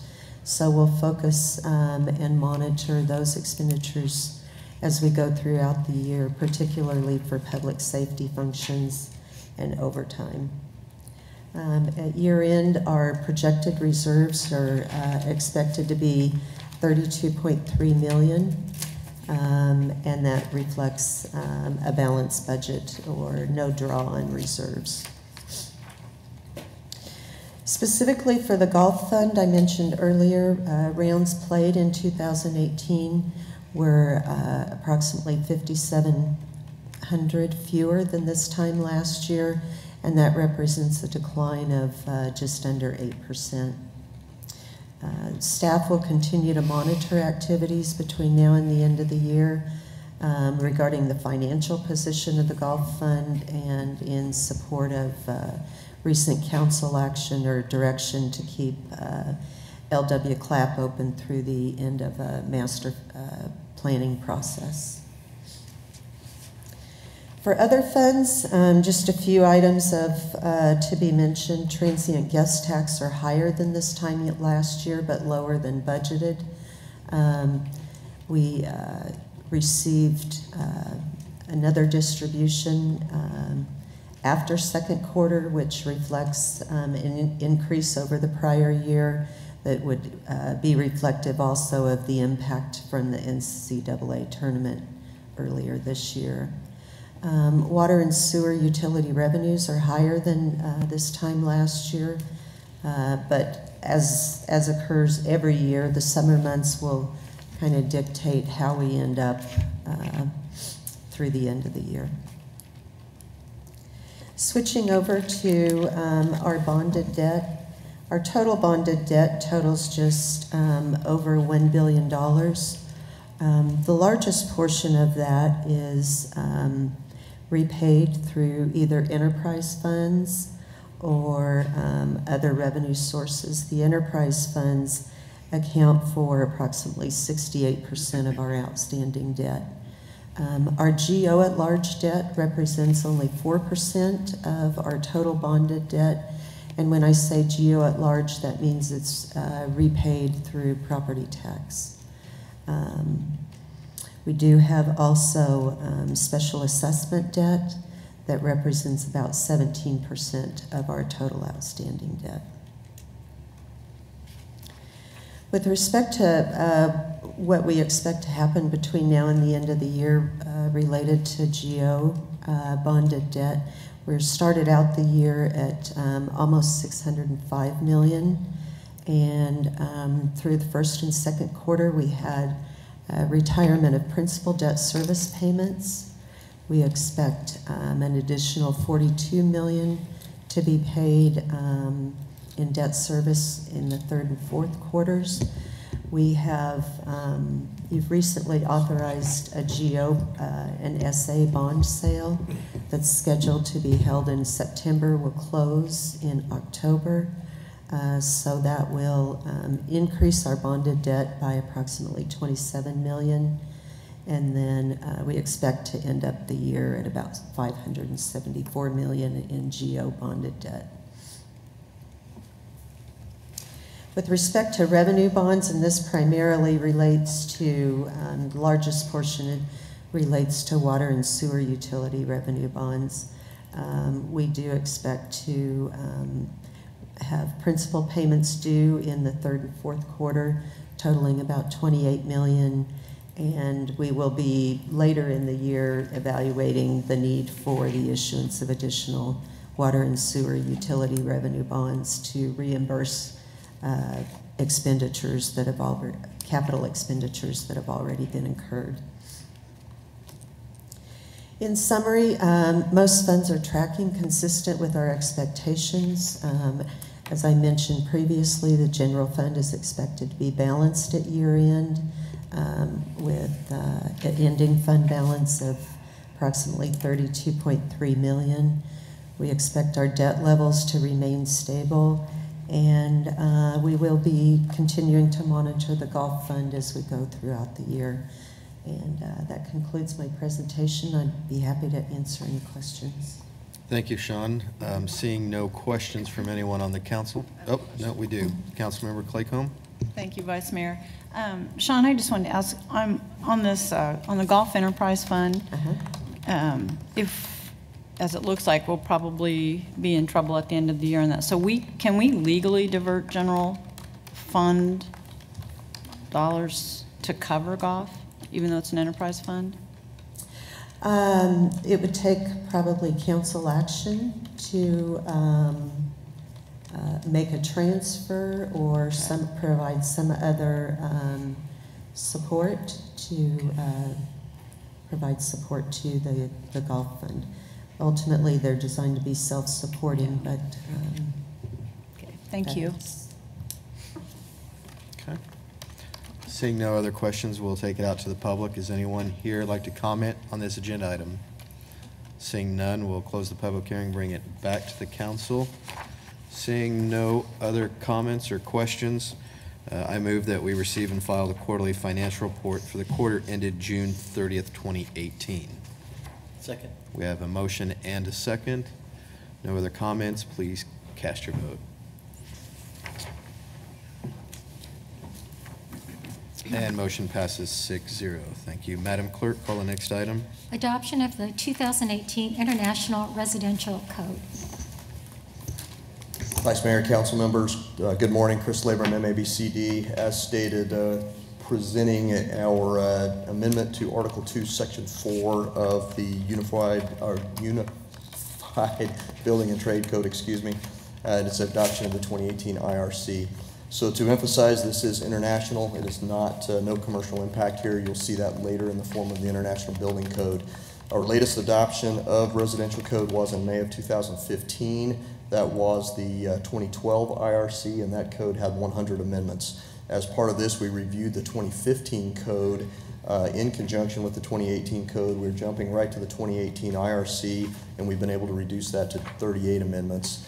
We are adding one appendix, and that does reference tiny houses. We'll discuss that further in the presentation. So in order to explain the reduction in amendments, we're very pleased to report that many of our previous amendments have been adopted into the baseline code, are incorporated in the book now, so to speak, so are no longer required as a separate amendment. We were also able to do some UBTC consolidation as we went forward. A good portion of that was relating the codes specifically to the other I codes that we use that you see listed there. Those codes have an amendment within the individual trade code. We had previously duplicated that in the residential code where it applied. We're no longer doing that. It's not required. So that will still be in the code book, but it will not, is not required in our UBTC. You note the plumbing code stated there, that is county only. We still use the uniform plumbing code in the city, so that is separate from this, and it is its own code there. This applies to all of Sedgwick County, city of Wichita, and then includes 18 smaller cities that we contract with, and also contracts that we have with Butler and Sumner County for work that we do there. We have seen in the use of the IRC since it's been in place that our contractors have been very cooperative with requirements. We've seen a lot of good collusion and cooperation between inspection and contractors. They seem to be pleased with the code, using it well. We've gotten great feedback from them, been able to work issues if there have been any as they've come up. We've seen no safety or management issues with this code. You've seen also that as we've relaxed some things, for example, handrails, that we removed our restriction on anything creating a ladder effect. The community was very helpful in that, providing a lot of safety data and studies. So we do feel this is very much data-based, study-based, and as well as experience-based code. And as also alluded to earlier, the amendments, especially decreasing those, will greatly assist us in management. This was presented to the Board of Code Standards and Appeals. They reviewed and unanimously approved the code, as well as the Wichita Area Builders Association, not only approved by their code committee, but we did have WABA members on the actual review portion and the subcommittee that presented the code. Again, as I've mentioned a few times, very pleased to have that reduction in amendments. We do add the adoption of the Appendix Q. We have seen unanimous staff, community, and industry support for the code and the amendments that we're putting forward. We held a public hearing at the Board of County Commissioners meeting on August 15th, and we did not receive public comment in addition to what we had received during the adoption process. The commissioners did pass this unanimously. I will not specifically talk about any of the amendments today, since none of those are more restrictive or anything vastly different than we've had in code in the past. The one I will bring up is our addition, and that is the appendix on tiny houses. So we are defining those. The appendix itself sets that at 400 feet. We are upping that to 500 feet based on what we normally see in the Midwest area in a tiny home, usually a little bit bigger.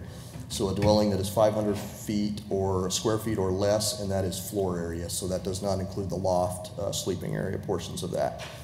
To specify, the provision specifically relaxes a few of those code requirements from what we would see in a normal sized dwelling. This does apply to those put on a permanent foundation. Pertains to stairs, handrails, and headroom. It also provides or allows for a ladder, a ship's ladder, to be used instead of stairs, which obviously is not feasible in a building such as this. It does reduce required ceiling heights in the loft, and also allows emergency escape from the roof of the home, allows one of the fire escapes to be out of the roof through a removable sun window. What the code does not do is affect any of the current zoning regulations or discussions as we've had this morning. So tiny homes will be permitted as they have and always will be permitted. What this does affect is now allows us to have code, a specific set of criteria that those will be planned to and built to. As it stands now, we've at times, they've been permitted as an RV versus being put on a foundation in order to find building code stipulations that could be used, or they've been permitted in a single use. So as it stands now, they would have to come see one of our building officials, provide engineering, provide plans. Then we would provide them a letter dictating the code that they would follow. That would be signed by myself. So really all this does is establish that criteria permanently, and means the senior permit writer takes care of all of that, only approaches the building official or myself if there's an anomaly or a question, an issue. The other thing that not only ourselves but WABA sees as very valuable in this is that does establish a baseline set of code for all of the zoning discussions that we obviously see will take place going forward. So this gives you all the criteria by which you can judge a tiny home and make those decisions. So therefore we do see this as a very necessary and important part of the code, giving this growing trend and the discussion. So with that, it is recommended that the City Council place on first reading the ordinance amending Article 2, Section 4 of the Unified Building and Trade Code, and authorize the necessary signatures, and I will gladly stand for any questions. Thank you. Councilmember Meitzner. Thank you, Vice Mayor. I appreciate it. And I guess the timing is everything on adding the Appendix Q. I'm glad that you visited with WABA on this. And I know there was, I attended the county commission meeting where there was, you presented this very, I think this was the same presentation. And the only comment, and it was approved, 5-0. And the only comment during the discussion was it's not on this, but the future of tiny home developments be looked at is a, you know, kind of as a dedicated area or some restrictions about it. But what I'm concerned about, if that evolves there, is there's, you know, in the city of Wichita, we have some infill challenges that some of us believe these could be a great solution. So as you look forward with maybe consideration of dedicating areas or zones specifically for that, there is an application for some of this in infill solutions that might not hit a effort to try to dedicate zones. Again, I don't think that's pertinent to this, to what you presented. I thank you for streamlining this and thank you for including and raising the tiny home square feet and things like that. So I don't know if you have any comment on that. All right, well, and yes, sir, you are correct. One of the commissioners did suggest that this be looked at further. Again, most of that would be zoning, would involve legal. That this would provide us the criteria, the baseline to make those decisions. We would obviously be involved and advise in those. And we have looked at that very much as well, that there are several areas in which this may provide a solution. Where we do have problems, we'll be presenting condemnation cases here this morning exactly. as well. And so this may give us some avenues and give people some additional options. Okay, that's my comment. Thank you. Thank you. Seeing no other comments from the bench, open up to public comment. Does anyone here like to speak on this item? Seeing none, we will return to the bench. And again, I'd like to echo Pete's comments there, thanking the WABA group and everyone that has weighed in on this. I know going through these code books are very lengthy and a lot of detail, but to narrow it down and be more specific and focused, I think very much helps the industry. So with that, I recommend that council place this item on first reading, amending Article 2, Section 4 of the Unified Building and Trade Code with the adoption of the 2018 edition of the International Residential Code and authorize the necessary signature. Second. We have a motion and a second. Please cast your vote.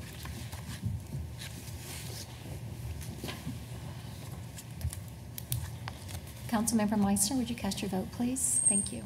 Thank you. And the motion passes 6-0. Madam Clerk, please call the next item. Wichita Police Department Records Management System.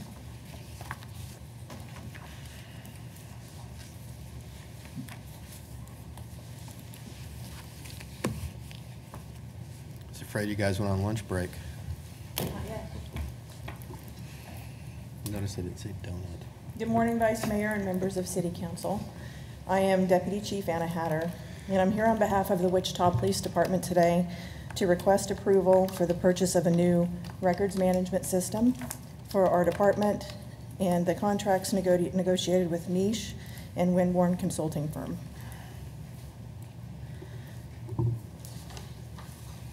The police department currently uses eJustice as our records management system. It was purchased 18 years ago, and it's a system that's shared between the police department and municipal court. eJustice has limited capabilities, and it's housed on a Microsoft server, which is no longer supported and is not in compliance with KBI security standards. It's time to retire and replace eJustice with a records management system that will provide better security and functionality. Because of this, WPD and municipal court are engaged in acquiring separate replacement systems. In 2016, we worked with an independent consultant to determine ways to improve efficiency and cost savings. This assessment determined that a new records management system would improve workflow and process efficiencies and secure current and future data. The project team conducted an internal needs assessment to examine how our current system was affecting departmental services and what our requirements would be going forward. E-Justice lacks modern capabilities to integrate with other applications, creating the need to develop workaround processes, which require additional time and resources. Overtime is frequently required to manage delays and backlogs created by E-Justice. This backlog is directly related to duplication of work and system efficiencies. In March of 2018, the Kansas Bureau of Investigation audited our current records management system, and it was found to be not in compliance with security standards because the operating system of the server is no longer supported. Some key features of our new RMS will be the ability to pull data to conduct research, better analyze crimes, pursue criminals, safeguard citizens, and prosecute cases. Field-based reporting will allow officers to enter cases directly from the field, eliminating significant amounts of duplicate work with intuitive information entry and validation. The availability of case information will be greatly improved. Instead of having to wait for a paper copy of a case to be approved and hand-carried to police records, cases will be entered directly into the system, and it will be immediately available to investigative personnel as soon as the officer clicks enter. Integrated electronic traffic citations will eliminate the current need for manual entry of citation information. This saves on the current cost of a secondary software system for e-citations and the maintenance associated with it. It will also allow citation data to be analyzed more efficiently, and officers will be able to conduct in-system queries for driver's license and criminal history information, improving officer safety. As outlined in the agenda report you've been provided, we narrowed down the 7 responding firms to 4 finalists. After conducting site visits and research into the financial and legal history of each finalist, the selection committee selected Niche Technologies as our vendor of choice. We are additionally requesting approval for a project consulting firm to assist us with the management of this project. In 2017, we initiated a second RFP for that purpose to garner companies to respond, and that occurred in the first quarter of 2018. We had 5 project management companies respond, and after extensive analysis, we selected Winborn Consulting. They were selected to provide an independent and neutral project management team to assist the Wichita Police Department with this project. Winborn has years of project management experience working with law enforcement agencies across the country to implement new systems such as this.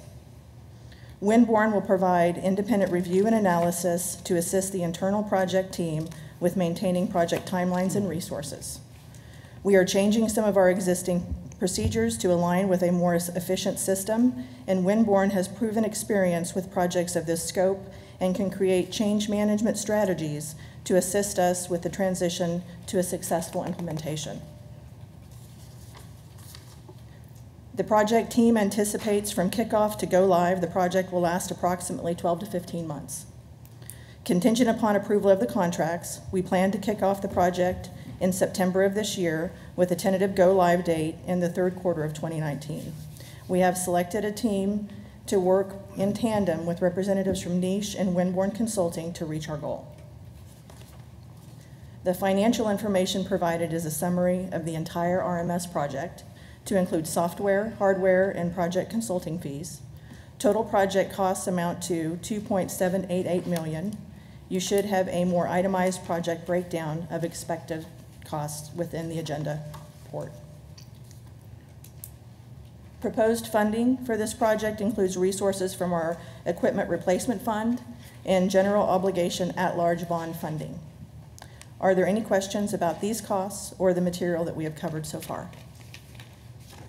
Seeing none. I hope this presentation has been informative, and the need to replace the Wichita Police Department's records management system is apparent. Niche will allow us to better meet the needs of the community and provide excellent police services. As an employee, I'm excited about the changes this new system can bring about in making the Wichita Police Department more progressive.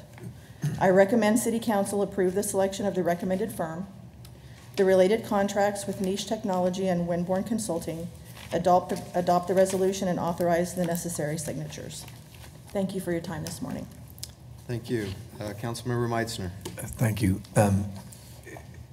So I understand that the district attorney's office and 911 and the sheriff's department were also looking at a similar replacement for their outdated system? I believe that they are. I think first on their agenda, and I can't speak specifically because I don't know what their exact timelines are, but I spoke with the manager of 911, and I know that they're slated to replace CAD first. And she stated to me that they were looking at publishing their RFP next summer. So they're significantly behind our timeline on their projects, as I understand them to be. So well, two questions. So the first one's a statement. So the chance to combine with everybody on one system is not going to work because of the time frames? To do so would delay our project significantly. And with the concerns that we have about the security of the server that we're currently housed on, if we ran into an issue with that and that server crashed, it would be disastrous to the police department and to the community, I believe.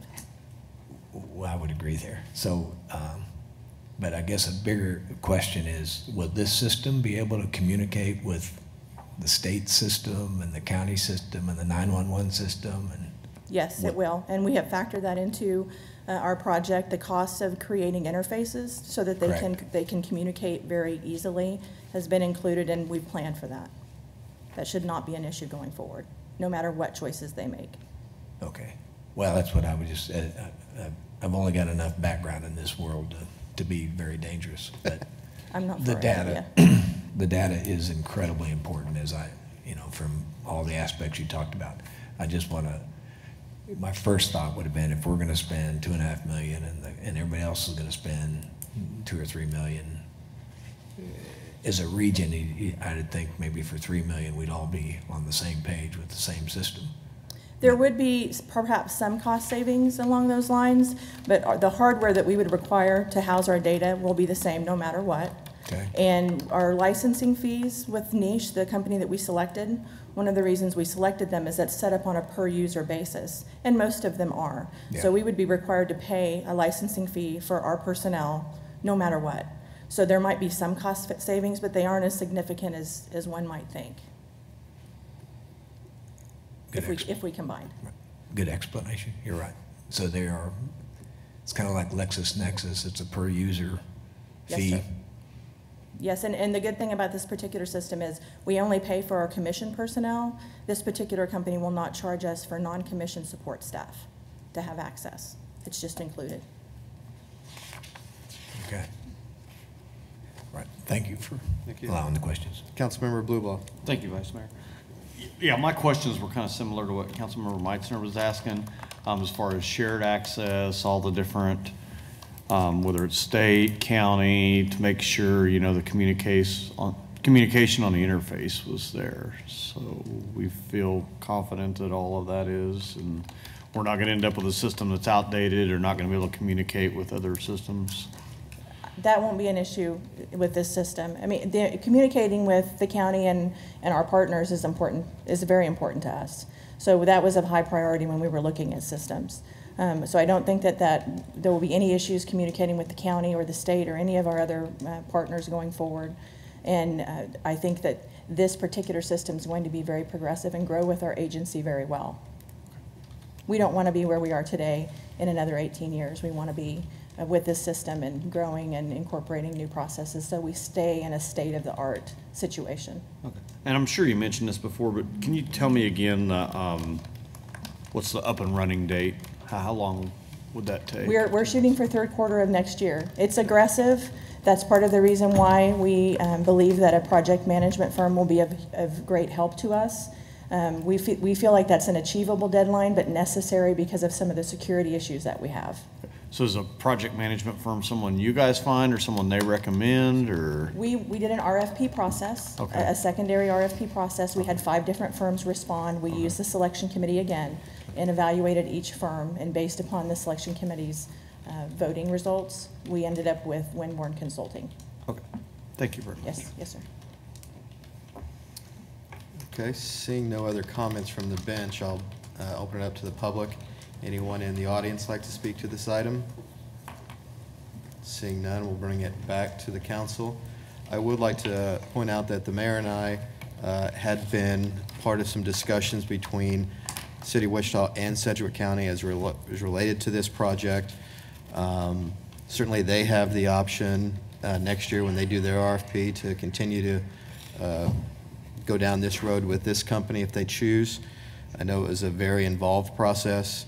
Bottom line is the system we have is archaic and obsolete, and if we didn't do something, we could be in a very bad position.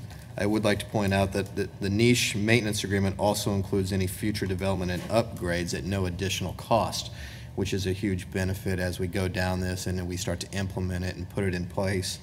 So I appreciate all the work that's done. This is something that should have been taken care of a long time ago, to have a system that is, again, 2003 server that is no longer supported, and we're trying to do records management, not only the production but also the archive, and having to use two different systems is just inexcusable. So I'm pleased that we're going to be able to do this, and I know the timeline is aggressive, but it's absolutely necessary. So with that, I'd like to recommend that the council approve the contracts with both Niche and Winborn, adopt the bonding resolution, and authorize the necessary signatures. Second. We have a motion and a second. Any other discussion? Seeing none, cast your vote. Motion passes 6-0. Madam Clerk, next item. Salary and classification ordinances.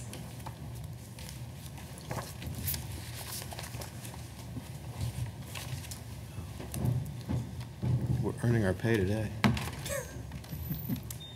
Good morning, Vice Mayor and Council. My name is Tremaine Robertson, and I'm representing HR this morning to go over the 2019 salary and classification ordinances. The classification ordinances establish City of Wichita jobs, classifications, and corresponding pay ranges. 2 classification ordinances, one for exempt positions and one for non-exempt positions. Salary ordinances establish the pay ranges increases for 2019. The increases are approved during the budget process. For most ranges, the pay rates are set by negotiated union agreements and are reflected in the salary ordinance. In 2015, the legislature repealed KSA 12-1008, which established salaries for city council members of first-class cities. Wichita City Council compensation previously set by Charter Ordinance 226. The repeal of KSA 12-1008 allows City Council compensation to be set by ordinary ordinance. Staff recommends city compensation to be established by the creation of Section 2.04.045 of the City Code. General pay adjustments, also known as cost of living increase, for Service Employees International Union number 513, represented employees, is pending contract negotiations. The general pay adjustment of 1.25% for all employees council and non-represented employees and other exempt and management pay ranges. The majority of employees will be eligible for a 2.5 merit increase in 2019. Costs resulting from these revisions to the salary ordinance are again consistent with the amounts included in the 2019 adopted budget. That concludes my presentation. If there are any questions, I'll stand. Thank you, Ms. Robinson. Any questions from the council? Seeing none, we'll open it up for public comment. Anyone in the audience? Seeing none, we'll bring it back to the bench. Again, I thank you for the work done on this, and seeing no other comments or questions from the bench, I recommend that the City Council place the ordinance on first reading and authorize the necessary signatures. Second. We have a motion and a second. Seeing no other comments, please cast your vote. And the motion passes 6-0. Madam Clerk, next item, please. Repair or removal of dangerous and unsafe structures.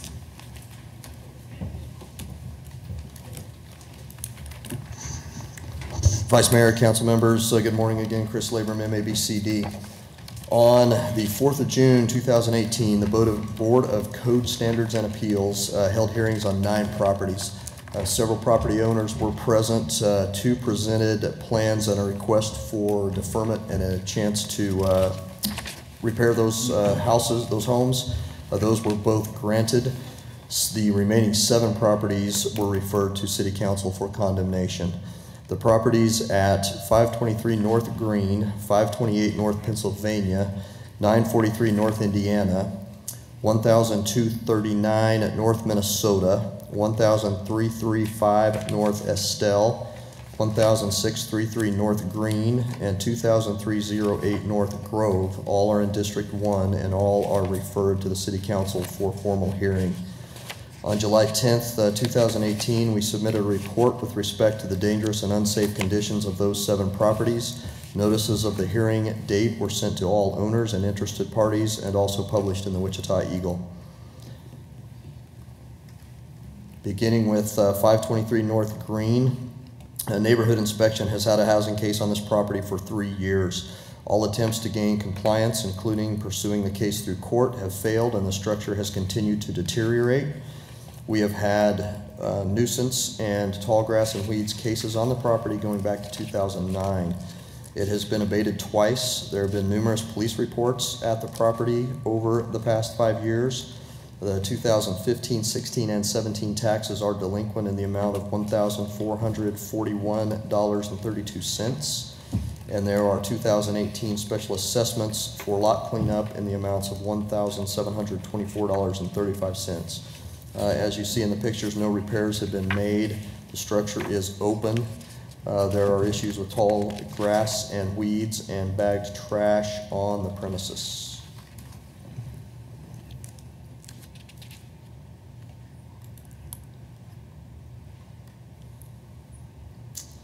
Next is 528 North Pennsylvania.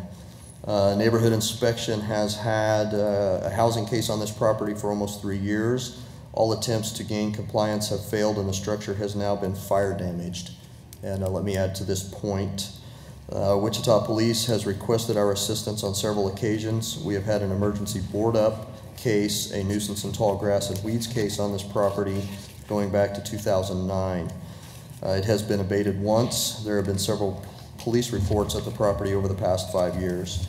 The 2014 through 2017 taxes are delinquent in the amount of $716.18. There are no current special assessments.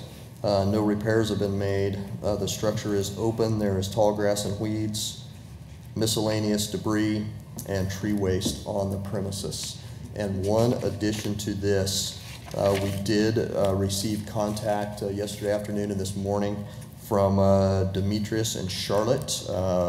They are children of the owner and have stated that at this point they would like to try to assist their mother in potentially correcting the property. So they are here today and are willing to comment on their plan to this point. Shall we do that now while we're on this item? Can we do that? Yes, sir. Come forward. Since we're on this item, I think it'd be prudent to go ahead and have them comment. That's fine with you? Yeah. Okay.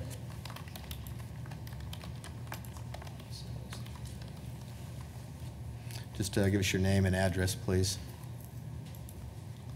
Hi, my name is Charlotte. I'm at 1642 North Roberta with my grandkids right now. I came to try to help my mom and my brother get this house straightened out and stuff.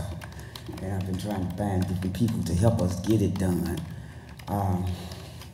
I've been trying to keep the grass mowed, picked up around there and find dumpsters and all of that. And I've got some friends gonna bring me my tarps and boards and stuff to put around the house and clean up the whole perimeter.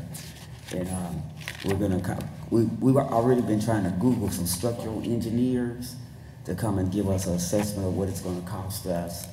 I'm headed to the 10th floor when I leave here to pick up some more information on people that will help us get a lot of this done. My mom is 84 years old, and so no, she doesn't want to come back here, but I want my children to be able to know they still have something to come to. So we're back and forth, having hardships, getting back and forth to Oklahoma to help her and check on everything, because we got property that way as well. And yes, it has been delinquent for a while, but we're getting that straightened out also. I need you to come up here. He wants me to do all the talking. You know, I was looking at something y'all was saying, the tiny houses. That's what I'm thinking about, asking them to do, tear it down and put a tiny house up there too. Because I think those are more economical for us, you know. But in the meantime, we're going to clean this up, and I'm just asking you to bear with us and be patient with us. And I promise you, it's going to be okay. We're going to get it straightened out. And I don't know what else to say. Do you have any questions for her? Councilmember Johnson.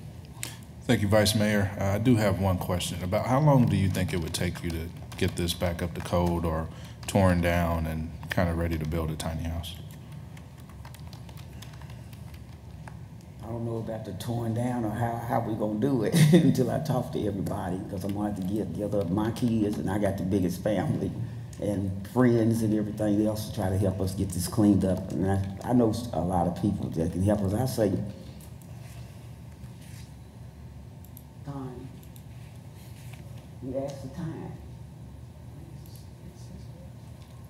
3 to 6 months? You get it up to code the way you all want it? Yes, I can handle that. I know I'm going to be the one having to handle it. Okay. Yes.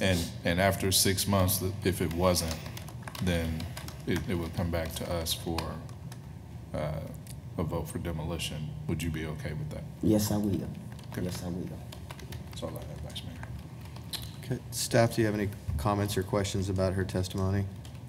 I heard you say that the police had asked for some help with this.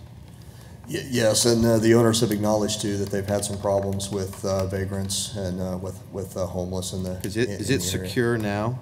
It is not. Okay. So we would need to secure it. To Councilman Johnson's comment and question, we have begun working with them to let them know what code violations would need to be taken care of immediately. One option for this, as we've done in the past, provided legal agrees, is to provide 90 days to bring it into basic code compliance for the housing violations, at which point we would then have a determination and a plan on the structure. If that has not been advanced, then we proceed with the demo. If they have made the progress that they promised the council, then the 180 days to complete the project comes into play.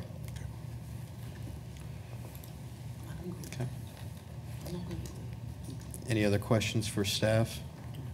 Can we go ahead and make a motion on this case since we're dealing with it right now? Are you fine with that? Vice Mayor, you can take up the individual items individually with an individual motion, or you can wait and take them up all at once. It's up to you. I think while we're on this one, if we could go ahead and address it, that way they can leave if they want, and then we can hear the rest of them and take them up as a separate motion, if you're fine with that. I am. Okay. So, go ahead. Yeah. I'd like to make a motion that we defer this for 90 days to give the owner time to come into compliance. Are you fine with that, Chris? Yes, sir. Okay. I'll second that. Any other comments or questions? Do we want to say exactly which property it is? In the Yes, motion? I said it is 528 North Pennsylvania, correct? Correct. Okay. So your amended motion to include the address.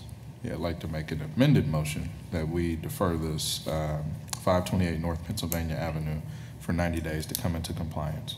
Okay. And I'll stay with the second. So, seeing no other comments or questions, we don't need public comment on this, correct? Or do we?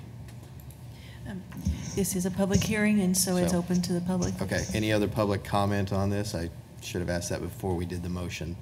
Seeing none, bring it back to the bench, maintain the motion and the second. Okay, cast your vote. Motion passes 6-0.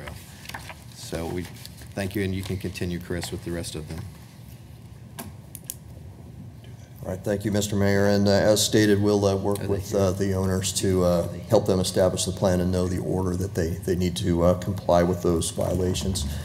Next is 943 North Indiana Avenue. Neighborhood inspection has had a housing case on this property for more than 3 years now. All attempts to gain compliance have also failed, and the structure has continued to deteriorate. We have numerous nuisance and tall grass and weeds cases on the property going back to 2008. An emergency board up case was complied with in 2015. It has been boarded up once, abated 3 times, and mowed 5 times.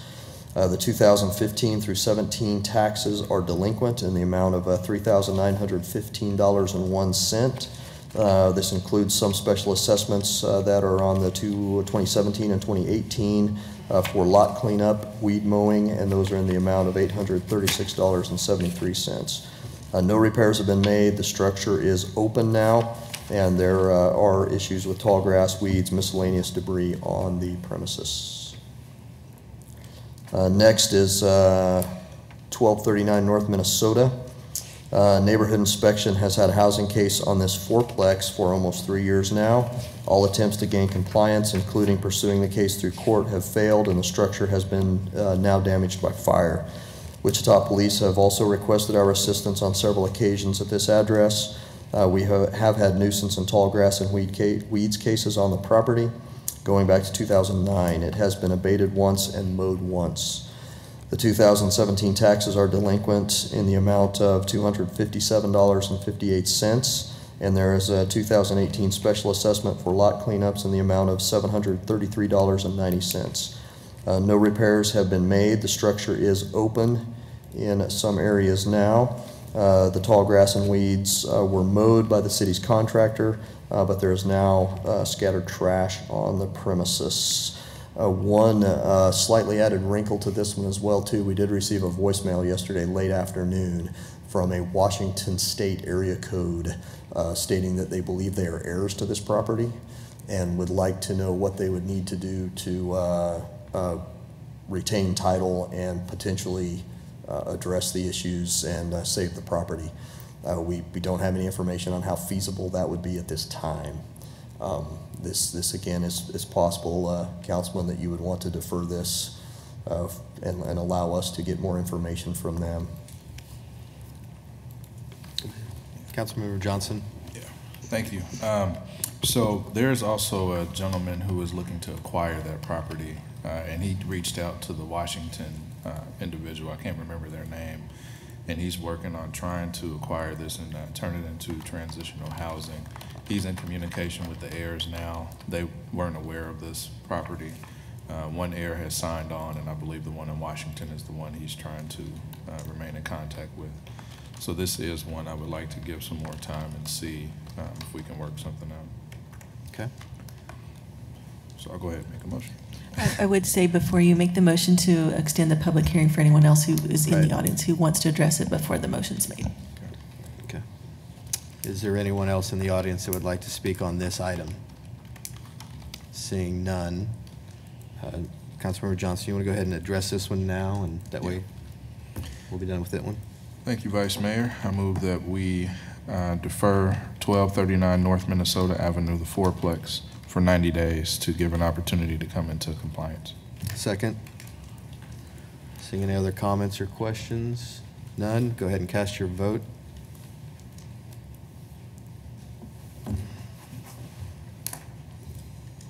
And motion passes 6-0. Next item, Chris. All right, thank you, Mr. Mayor. Next is 1335 North Estelle. Neighborhood inspection has had a housing case on this property for 2 years. All attempts to gain compliance have failed, and the structure has been damaged by fire at this point. We have had an emergency board-up case and several nuisance and tall grass and weeds cases on this property going back to 2010. There have been several police reports at the property over the past 5 years. The 2016 and 17 taxes are delinquent in the amount of $217.64. There are no special assessments. No repairs have been made. The structure is open. There is tall grass and weeds on the premises. And of note here, the owner's son did appear at the BCSA hearing and expressed that given his father, who is the owner's health and resources, they did not want to contest the condemnation. They feel this is in the best interest of them and the city. Next is 1633 North Green. Neighborhood inspection has had a housing case on this property for just over a year. All attempts to gain compliance have failed. We have had a nuisance and tall grass and weeds cases on this property going back to 2015 and an emergency board-up case in 2017. It has been abated once, mowed once, and boarded up once. There have been several police reports at the property over the past 5 years.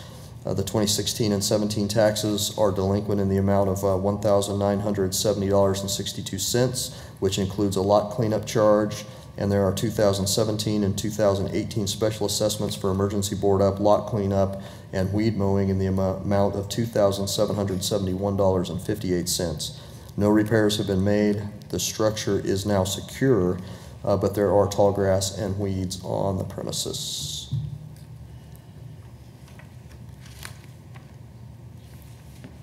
And as you see, quite a bit of damage to this structure to include the foundation.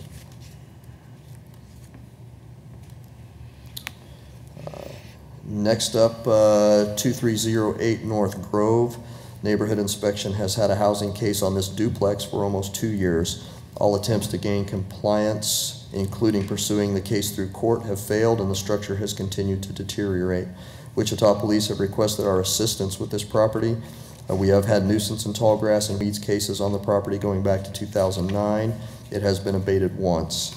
The 2016 and 17 taxes are delinquent in the amount of $1,154.06, and there are 2017 and 2018 special assessments for board up and lot cleanup in the amount of $1,663.55. No repairs have been made. The structure is secure. There is a tall grass and weeds issue as well as trash on the premises.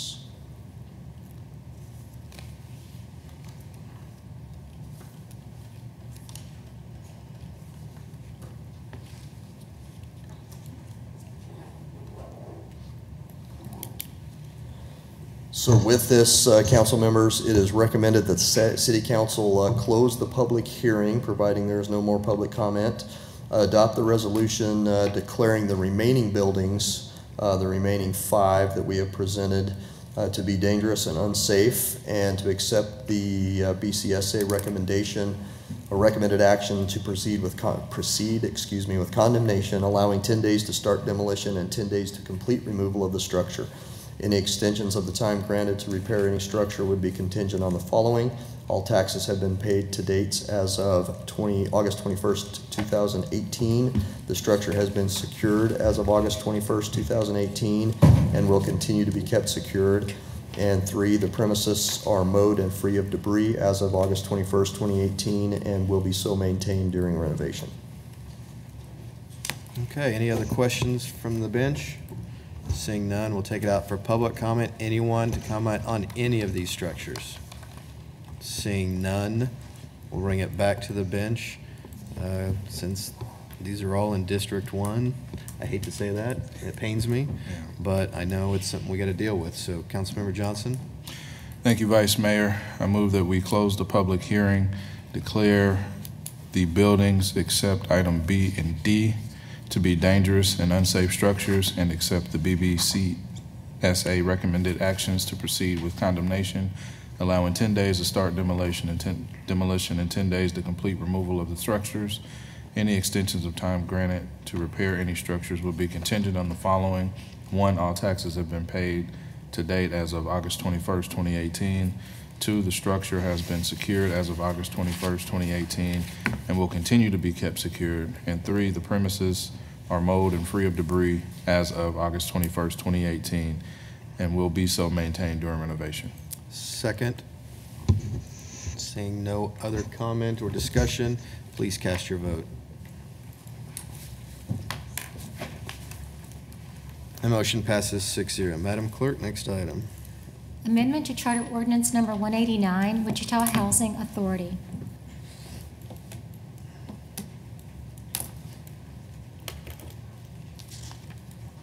Good morning, Vice Mayor and council members. Brian McLeod with the City Law Department. Before you today is a proposed amendment to Charter Ordinance Number 189, which is the existing charter ordinance that slightly changes the composition of our Housing Authority Board from what it would be by statute, so that the members of the council and a resident constitute our local Housing Authority Board.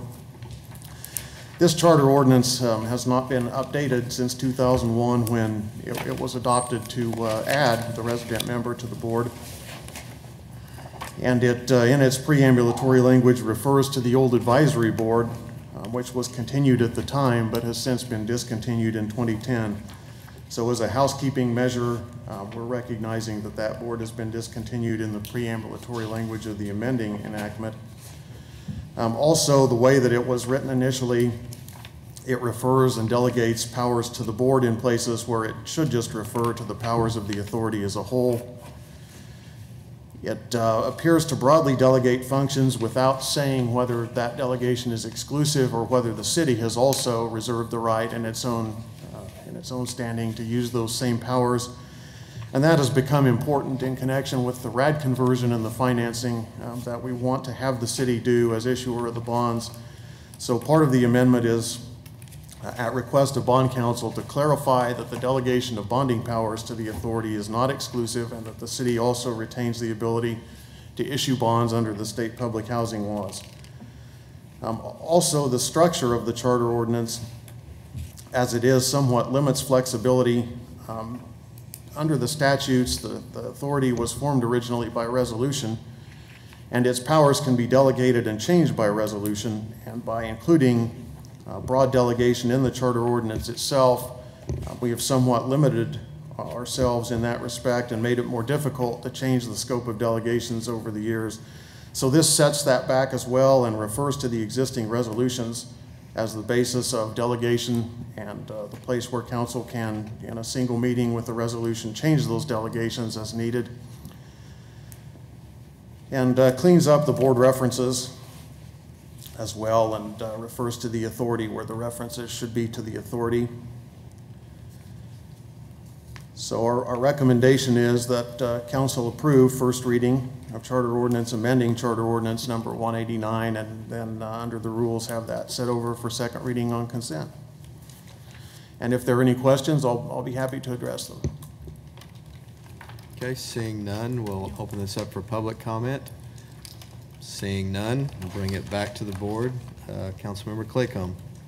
Yeah, I just have one question. So the ordinance that we have, is everything that said Wichita Housing Authority Board just supposed to be Wichita Housing Authority?